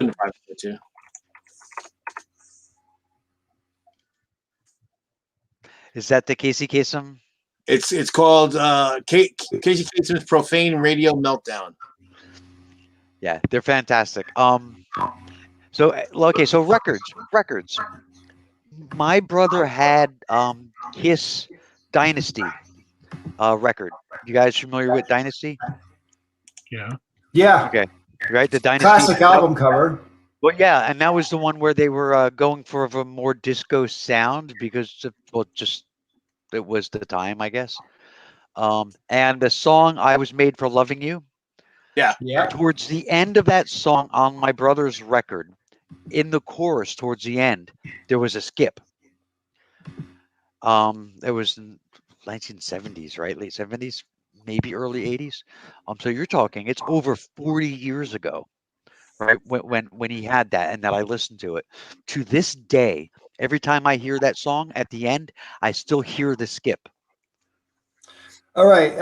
Now, a lot of viewers will be too young to know this about that, but the disco era was in full swing from like the mid 70s up until 1980. And there's two DJs in Chicago who are basically responsible for the death of disco because they coined the phrase disco sucks. And within 6 months, you saw a graffiti of disco sucks all over America. I mean, it was every fucking where. And Kiss, I Was Made for Loving You, the Rolling Stones song Miss You, ELO Shine a Little Love, and Hold On, all those were considered discoized rock songs. You listen to it now, you don't even hear the disco in them. But in the context of everything else that's out, they were trying. It's mostly in the production values that it sounds compatible with disco. And in the case of all four of those songs that I just labeled, they also produced 12-inch disco versions to be played at discos. And so bands like the Rolling Stones, which famous rock band, blues band, whatever, were getting tarnished with this. You've sold out to disco. But when Kiss did it, and Kiss made a disco 12-inch, I mean, that was the end. That was the end. The last official disco hit was Funky Town by Lips Inc.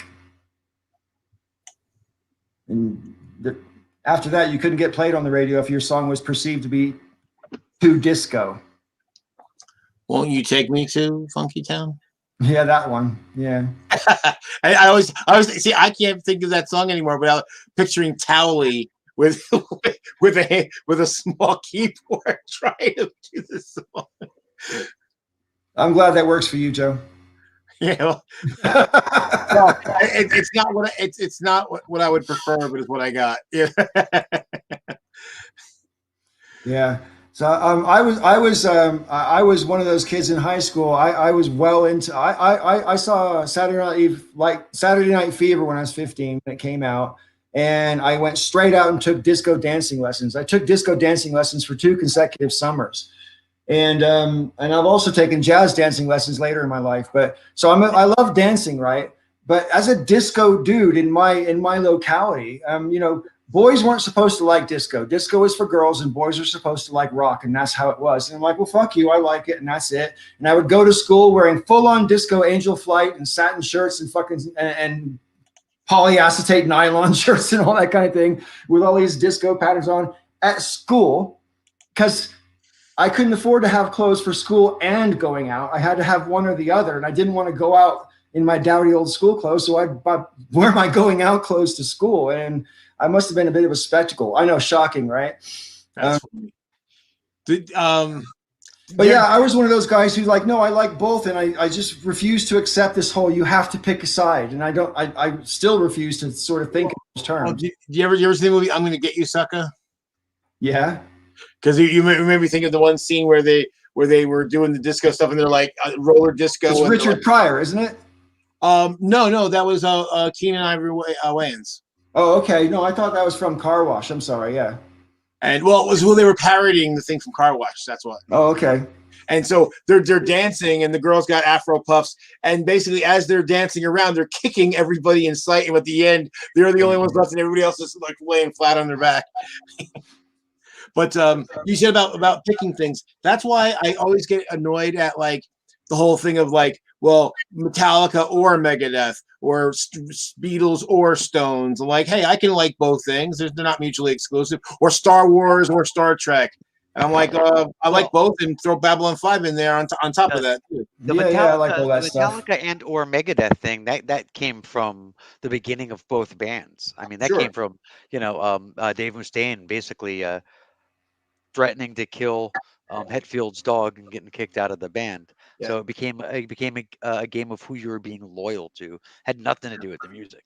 Oh, sure. But the thing you think about it though is if Mustaine didn't get kicked out, we wouldn't have had both bands, and so we actually got more and better music because of it. So dang, it turned out to be a good, and they get along now anyway. So I mean, sometimes when you have these bands, sort of like, I'm not sure if it's competitions between the bands themselves or just their fans or whatever, but in the 90s in the UK, there was this whole thing about the whole Britpop movement. And the two biggest bands in Britpop were Blur and Oasis. And you used to have these arguments, which band is better. I'll tell you what, you listen to you go back and listen to those bands now, Blur's billions of times better. I mean, it's not even close. And when you listen to it, when not at the time, and when you listen to it out of its historical context, there's no comparison. Blur's got complete variety. It's totally different. They're doing experimental shit. Some of it's really deep and some of it's super lighthearted. And Oasis is just a bunch of depressing whining. You know? Yeah. It all sounds kind of similar to itself, you know? And I guarantee you, no matter how big of an Oasis fan someone is, if you ask him, what's your favorite Oasis song? It will 100% be off one of their first two albums. Well, that's why Any later album. actually another pop song I never get tired of is Rapture by Blondie. And the whole Auto American album, he's about eclectic. I mean, there's a jazz song on there. There's like a 50s kind of shoebop song. There's the Angels in the on the balcony there. That song's kind of, it starts with kind of weird stuff, and it's very like synth pop, and and then you got Rapture, which is an early rap type song with rock overlaid on it, and there's some disco parts of it, and it's like you can't classify that band because every song is fucking different. Yeah. Back in the day when Blondie was really at its sort of zenith, I used to argue with people a lot because my friends would be like, "Oh, Deborah Harry, she's so fucking hot." And I'm like, "She's not ugly, but I don't know. There's nothing there for me." You know what I mean? It just doesn't work for me. I don't know why. She's my adopted cousin, like second, third, or fourth cousin, something like that. Debbie Harry. She's in my family tree. There's that, and the song Rapture, but not by Blondie. The song Rapture by Io. You're a DJ. You got to know this. IIO is the band. IO. Did IO do a version, or was it just a different song with the same name? Totally different song. I don't even know. I never even heard of IO. Fantastic. It's the kind of song you'd hear at some clubs, I guess. Yeah, that was a really good song. I could listen to that for hours. Paul, you were wrong. The song I like is from the third album. Really? Yeah. I think you just made that up to say that. No. Do you know what I mean? That's the song. You're not really an Oasis fan then, Michael. Okay. No, okay. I hate the song. Maybe not 100%. I'll put it this way: 100% of Brits that I know, when you ask them, it'll be off one of those first two albums. And definitely Maybe is a good album. I mean, it's especially for a debut album. It's really good. Yeah. What I noticed about their band is the addition of the other brother made all the difference. Oh yeah. Like just musically, everything got better. And I don't think without him added to the band, they would have been a success. But also, you can see how it played out in their family relationship. It's destroyed them. Yeah. Hey Rob, I went and looked up that song you were talking about from IO. Yeah, I have heard that song before. Actually, it's a cool song. Another pop song that I don't get tired of is Adele, "Set Fire to the Rain." Oh, I love Adele. I could listen to Adele songs all day long, cry my eyes out. But Who's that? Adele. Oh wow, yeah. I also like Amy Lee from Evanescence. Okay, so if I remember this right, I believe she is related to somebody who had a song written about them. And the song was called Amy. Amy, what you want to do or gonna do? That song. I don't know if you know it, but it's No, an no, older no. song from the 70s. Well, that's Interesting. like her aunt or something like that. That song was Oh, written really? about. Oh, wow. Yeah, I don't really have any music connections. I don't think I have connections to people in like movies and television and sports, but no one in music that I can think of. Oh, that's not true. I went to high school with a couple guys that ended up in um, what's her name? Kiss Me Deadly. Lita Ford's band. I can't tell you about the people I'm connected to in the music world because they were clients. They have some expectation of confidentiality. So Well, I'm not connected with anybody in the music world insofar as professional music is concerned, because nobody in my genetic tree has any talent whatsoever. My son, though, has taught himself how to play the guitar, the keyboards, and the bass guitar, and I think the harmonica. And I have immense respect for anybody who teaches themselves how to play and read music. You know what I mean? Because if someone else teaches you, I'm sure it's a lot easier, put it that way. But Oh, for sure. figure it out just by experimentation. That takes a lot of memory and a lot of practice. Hey, I- my oldest, he has a couple of albums out. He taught himself how to write music for just about any instrument. That's Um, awesome. so yeah, I mean his albums, all of the music, everything, it's all him. Nice. So That's so cool, man. Well, it's amazing. I didn't understand like a lot of people when they were gaga over Prince, and I was like, yeah, whatever, music. Some songs I like, some stuff I don't like, but it wasn't until I discovered that his first album, all the instruments are actually him, and I was like, oh, okay, that's a lot more impressive. There's 4 albums. Wow, yeah. Yeah. And in fact, after that, the only things that were on, like say from 1999 onwards, the only things that wasn't Prince on the album were some of the vocals that the girls were doing. And if he had someone on the saxophone, even though Prince can play a mean saxophone or could play a mean saxophone, he always preferred other people to do that particular thing on his records. But yeah, that's how Prince got his contracts in the first place, because when they found out, when he did his demo tape, Minneapolis Genius or whatever, and realized that he could do everything. So you basically got to put this kid in a studio and give him 12 hours, and he's going to come out with a couple of fully produced songs. That's practically free in the music industry. You know what I mean? Yeah. So, I can understand how some people don't like Prince, because, some people just don't like showboats, and that's not me, but that's, I can understand people who don't like people who are too ostentatious or flamboyant or whatever. It just gets under their skin. But I mean, the man had such genuine talent, and with the exception of Freddie Mercury, Prince had the best stage presence I've ever witnessed.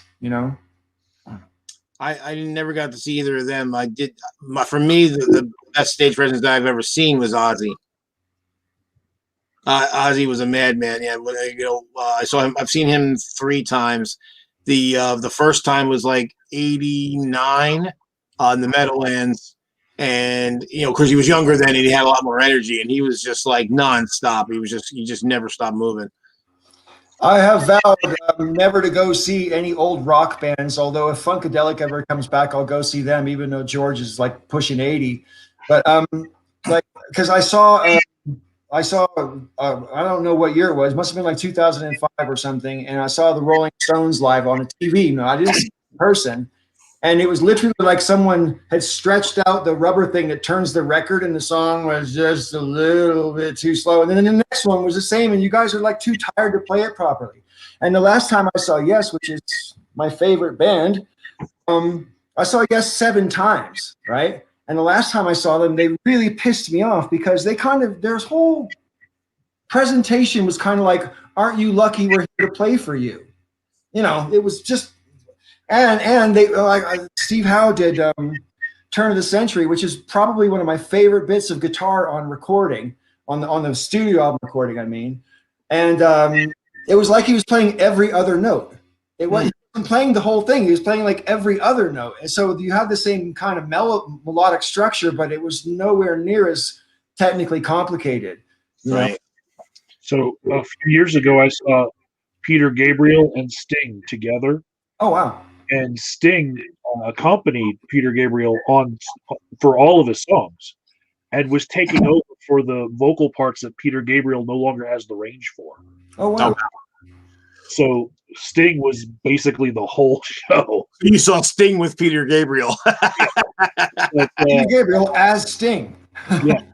I think that it would have been a different experience if Peter Gabriel didn't have basically someone to sing for him for the parts that he can't sing anymore. Well, Yeah. so in 2013, I saw it was either late 2013 or early 2014.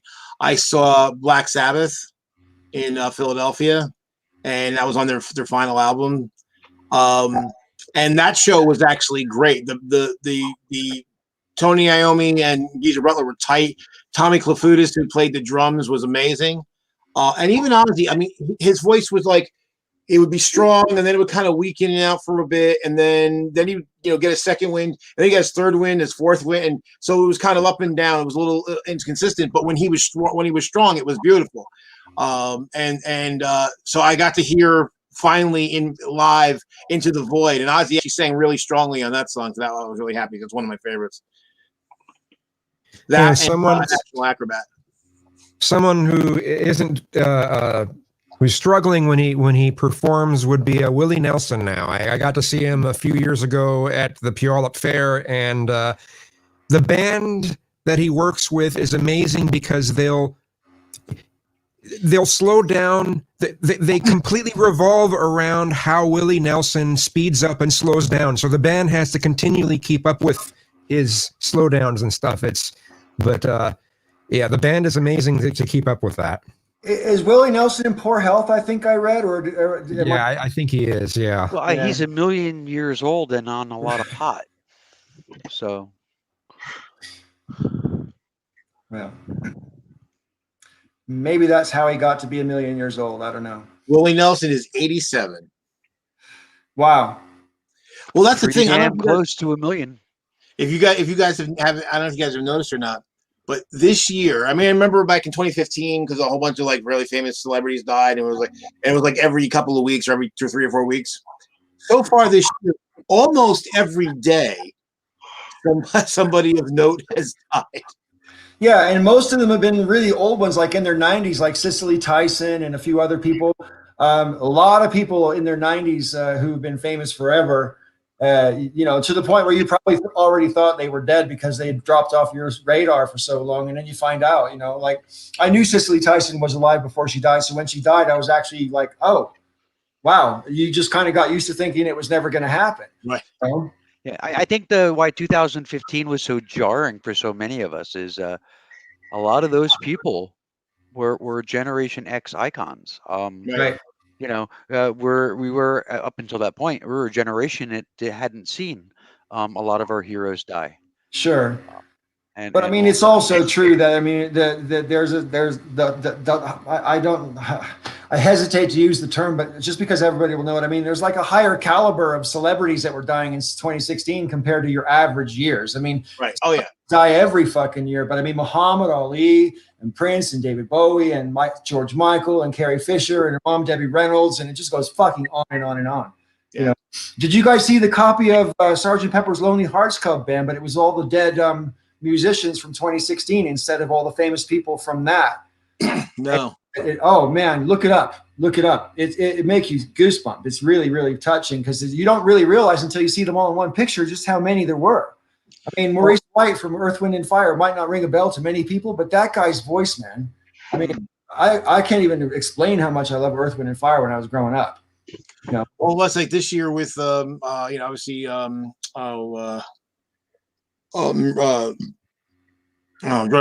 Delenn. Mira Furlan.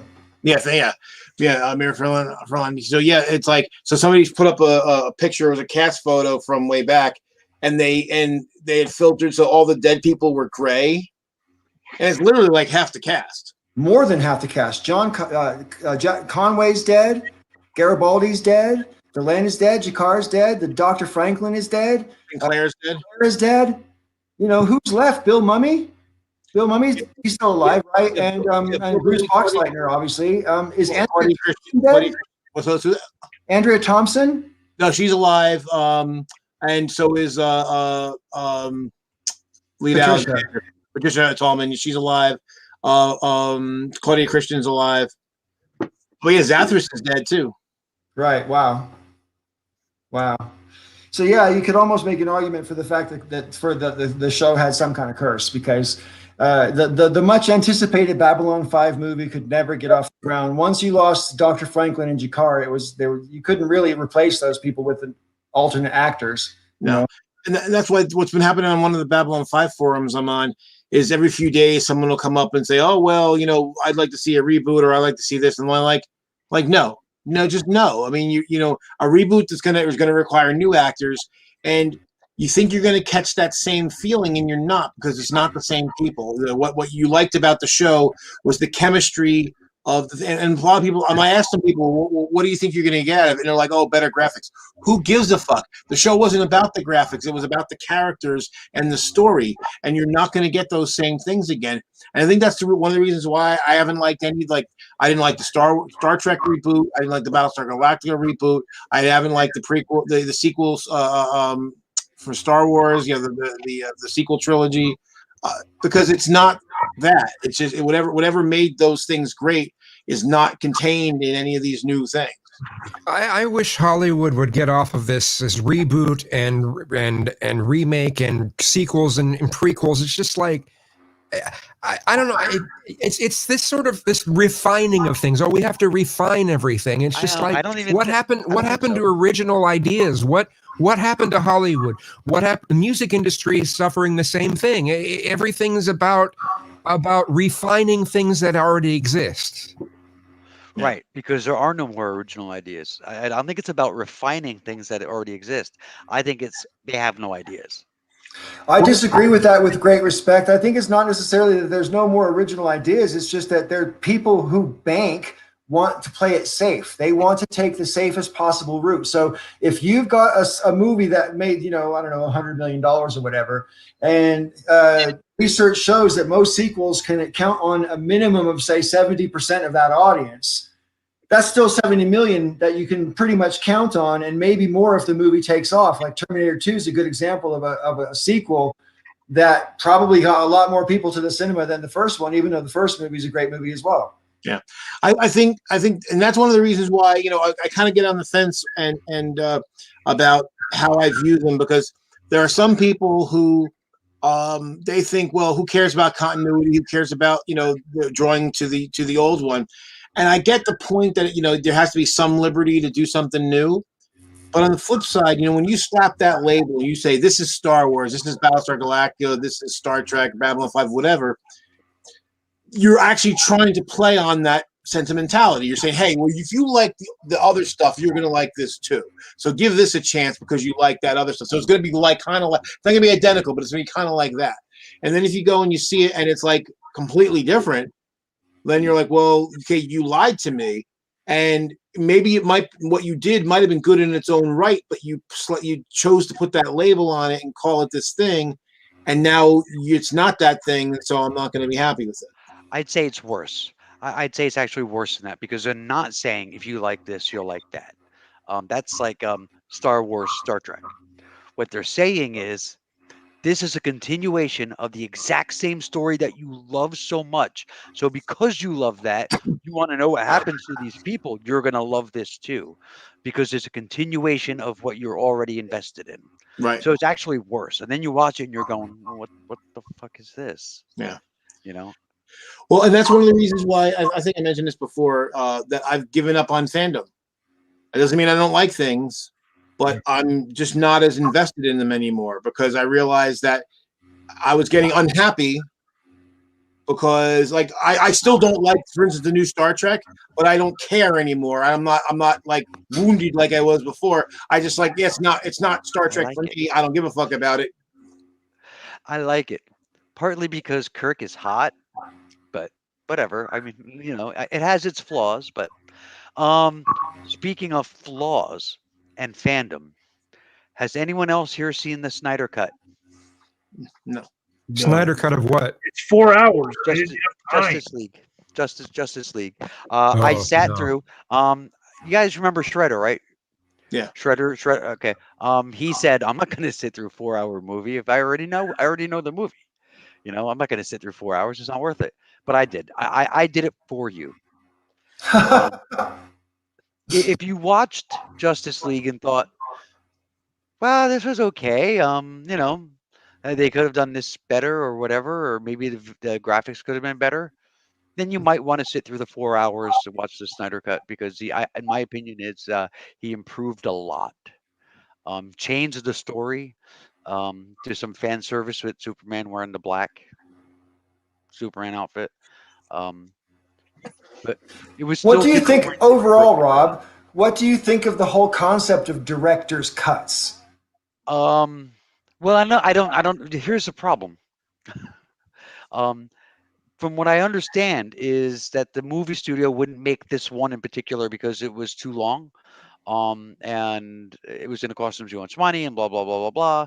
So they basically butchered the story to do it.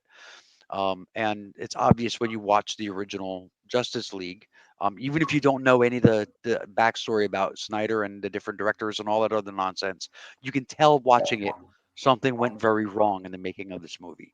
So in this case, I think a director's cut is completely justified. Because I mean, he's basically saying, you paid to watch an abortion. Here's the story we were supposed to tell. And it is kind of a different story. And it's like, oh, okay. The first movie I ever yeah. saw a director's cut of was the original Harrison Ford version of Blade Runner. And in the director's cut of that movie, the most significant difference is he's not narrating the story. And so the whole movie plays out like a regular movie with no narration, basically, and it just has a completely different vibe to it. You know? Yeah, it also shows there's a dream sequence that's there too. Shows him dreaming, and the fact that he might, it brings up the possibility that he might be a replicant as well. Yeah, I mean, the thing that got me about this, I haven't watched the Snyder Cut, probably not going to. I didn't see the entire original version of the movie either. So, because I didn't like it, I watched part of it and I was like, yeah, this movie sucks, and I moved on. But what bothered me about the whole thing was it seemed like there was this huge sense of entitlement by the fans, like the studio owes us this thing. Well, no one owes you shit, you know. And that's one of the reasons why I left fandom, because I find that like people have, you know, and I'm saying I had that too. So this idea that, well, someone owes me anything, again, well, I don't, you know, don't lie to me like we were talking about before, Rob. You know, somebody they lie to you about what it's going to be. But other than that, like I was trying to get across to the people on the Babylon 5 forum that think like, well, I've got to have a new Babylon 5. Like, no one owes you shit. It's not just that, but I mean, the whole concept of Babylon 5 before it even started, that it was going to be 5 seasons and it was going to end.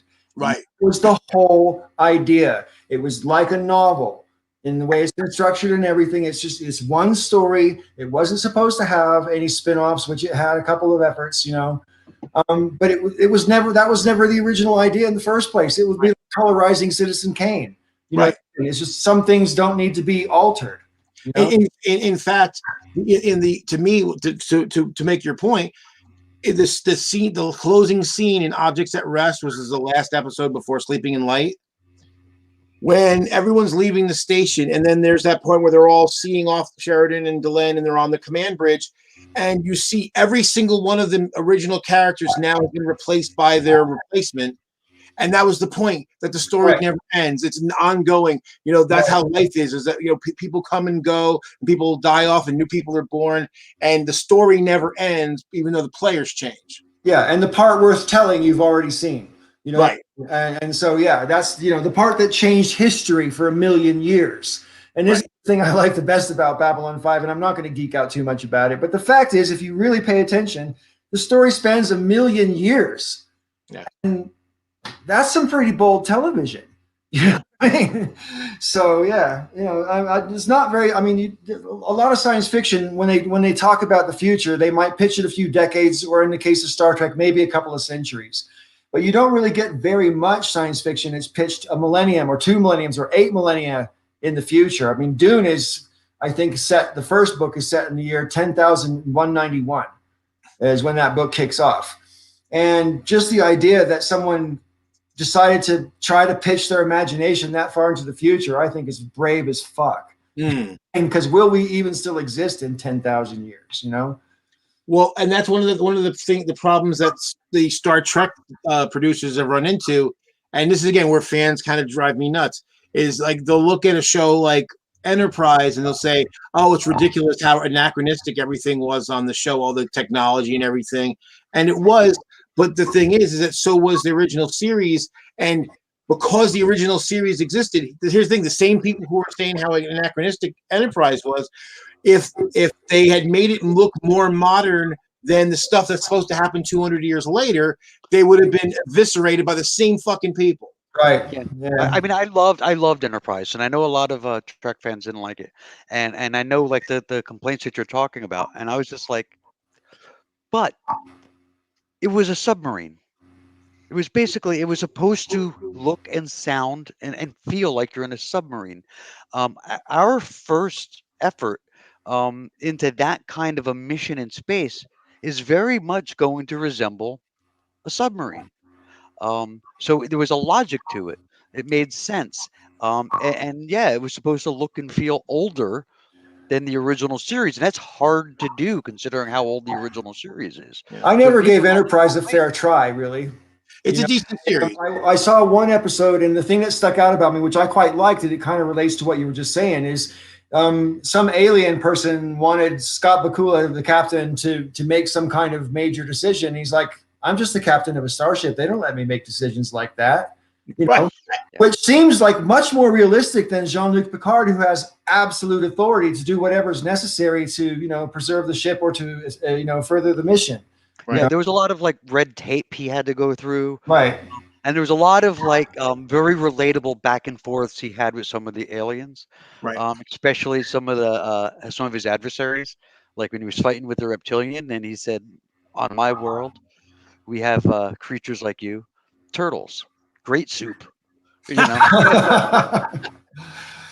listen, guys. I want to end the show and continue talking in the after show because it's getting a bit late. We've got 2 viewers who will say thank you for hanging out. Wait. Can I get 3 minutes just to continue just with Robin? Sure, yeah. Just go ahead and finish the shot. Okay, and the one thing I always wanted to get is that when the people who criticize are also very ignorant of what actually happens in the military and in government, because as someone who works in automation, and I hear people say, "Oh, well, we got better technology now, the average person, blah, blah, blah."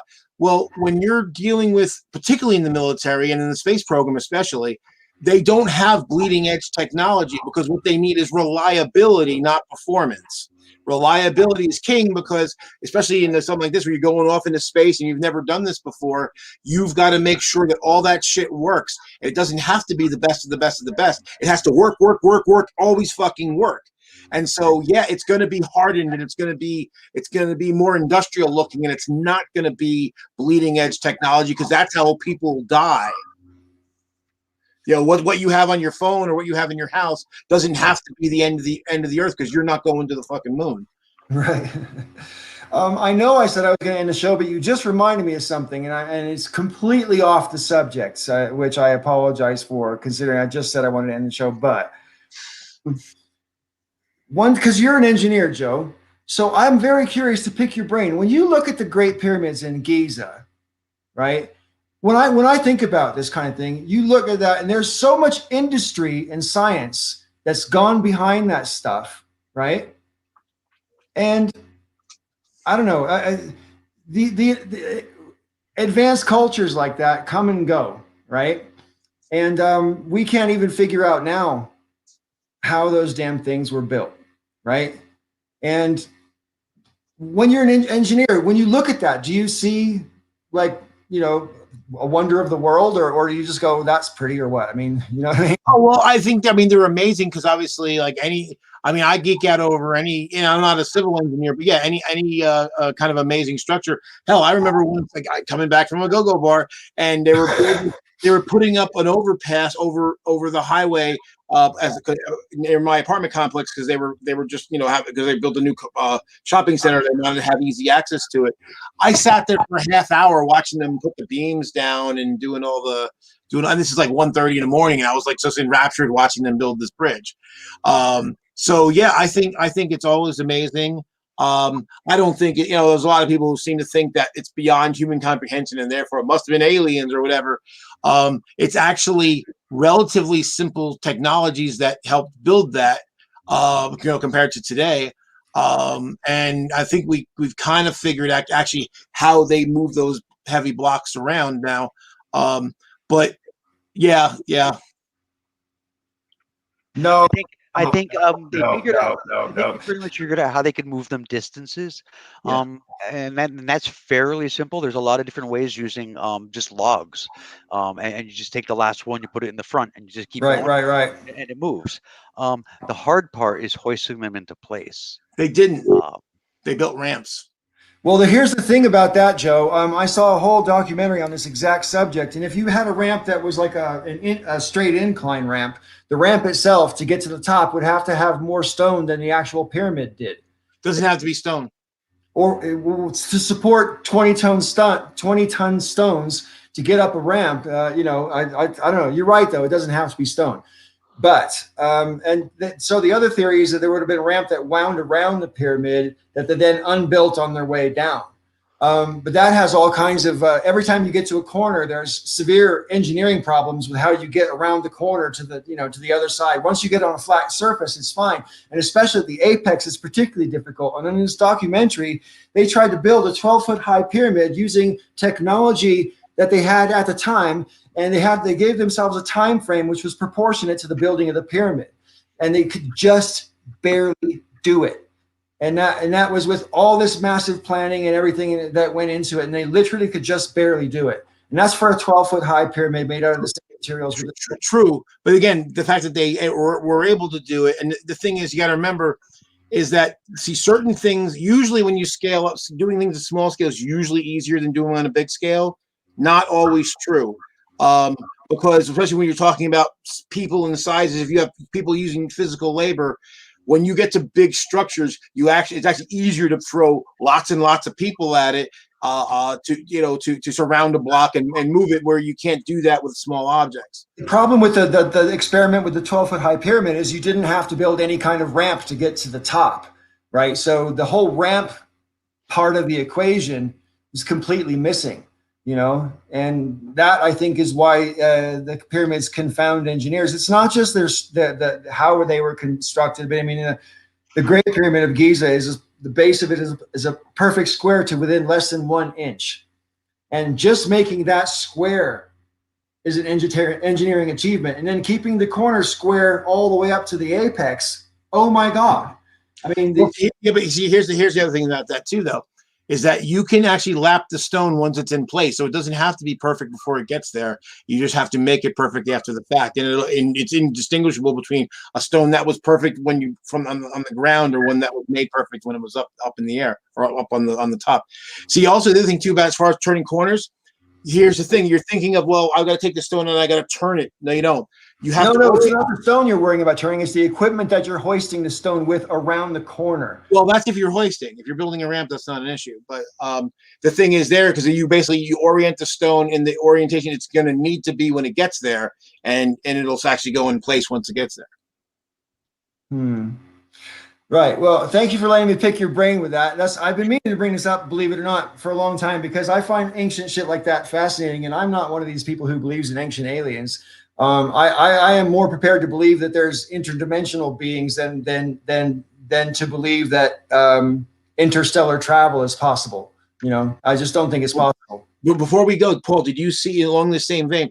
Did you see that they've actually figured out now some of the Stonehenge stones? They literally figured out that some of the stones were literally broken off of pieces that are still remaining in Wales, and they're like, okay, this stone fits exactly. We know this stone was standing right here, and they took it, and here's what's left of it on the bottom over here. Yeah. That was really cool. Have you seen Stonehenge when you went to the UK? I didn't, and I was really close to it too. We actually went to this village called Pimpern, and it was Stonehenge was like 15 miles up the road. Yeah. But it was going to be like, it was going to be like an hour and a half, 2 hour excursion to go and back and everything. And we were tired, and I was like, nah, and we just left. Don't get me wrong. It's an impressive thing to behold on one level, but it's entirely underwhelming. I mean, you're kind of expecting it to be huge, and they used to let people walk around amongst the stones, but now they only do that at the solstices, so twice a year. But otherwise, you're kept 50 feet back, and that doesn't sound like very far, but it really makes the scale kind of shrink, because when you're walking amongst them, they're like way the fuck up there, but at 50 feet away, they look quite small. That's the reason. Another reason why we didn't go, because we figured, if we're gonna be at a large distance, I'll just look at pictures of them. Right, sure. But right next to, very near Stonehenge is a city called Salisbury, and there's a cathedral there called Salisbury Cathedral, and that's where the Magna Carta sits. And Salisbury Cathedral took longer to build than the Great Pyramid did. The Great Pyramid took 30 years. Salisbury Cathedral took 38 years to build. And it's so big, you can be 200 yards away from it, and you can't fit it all in one eye vision. It's fucking gigantic, and it's so Gothic and ornate. It's next time you come, make a point of Salisbury. Yeah.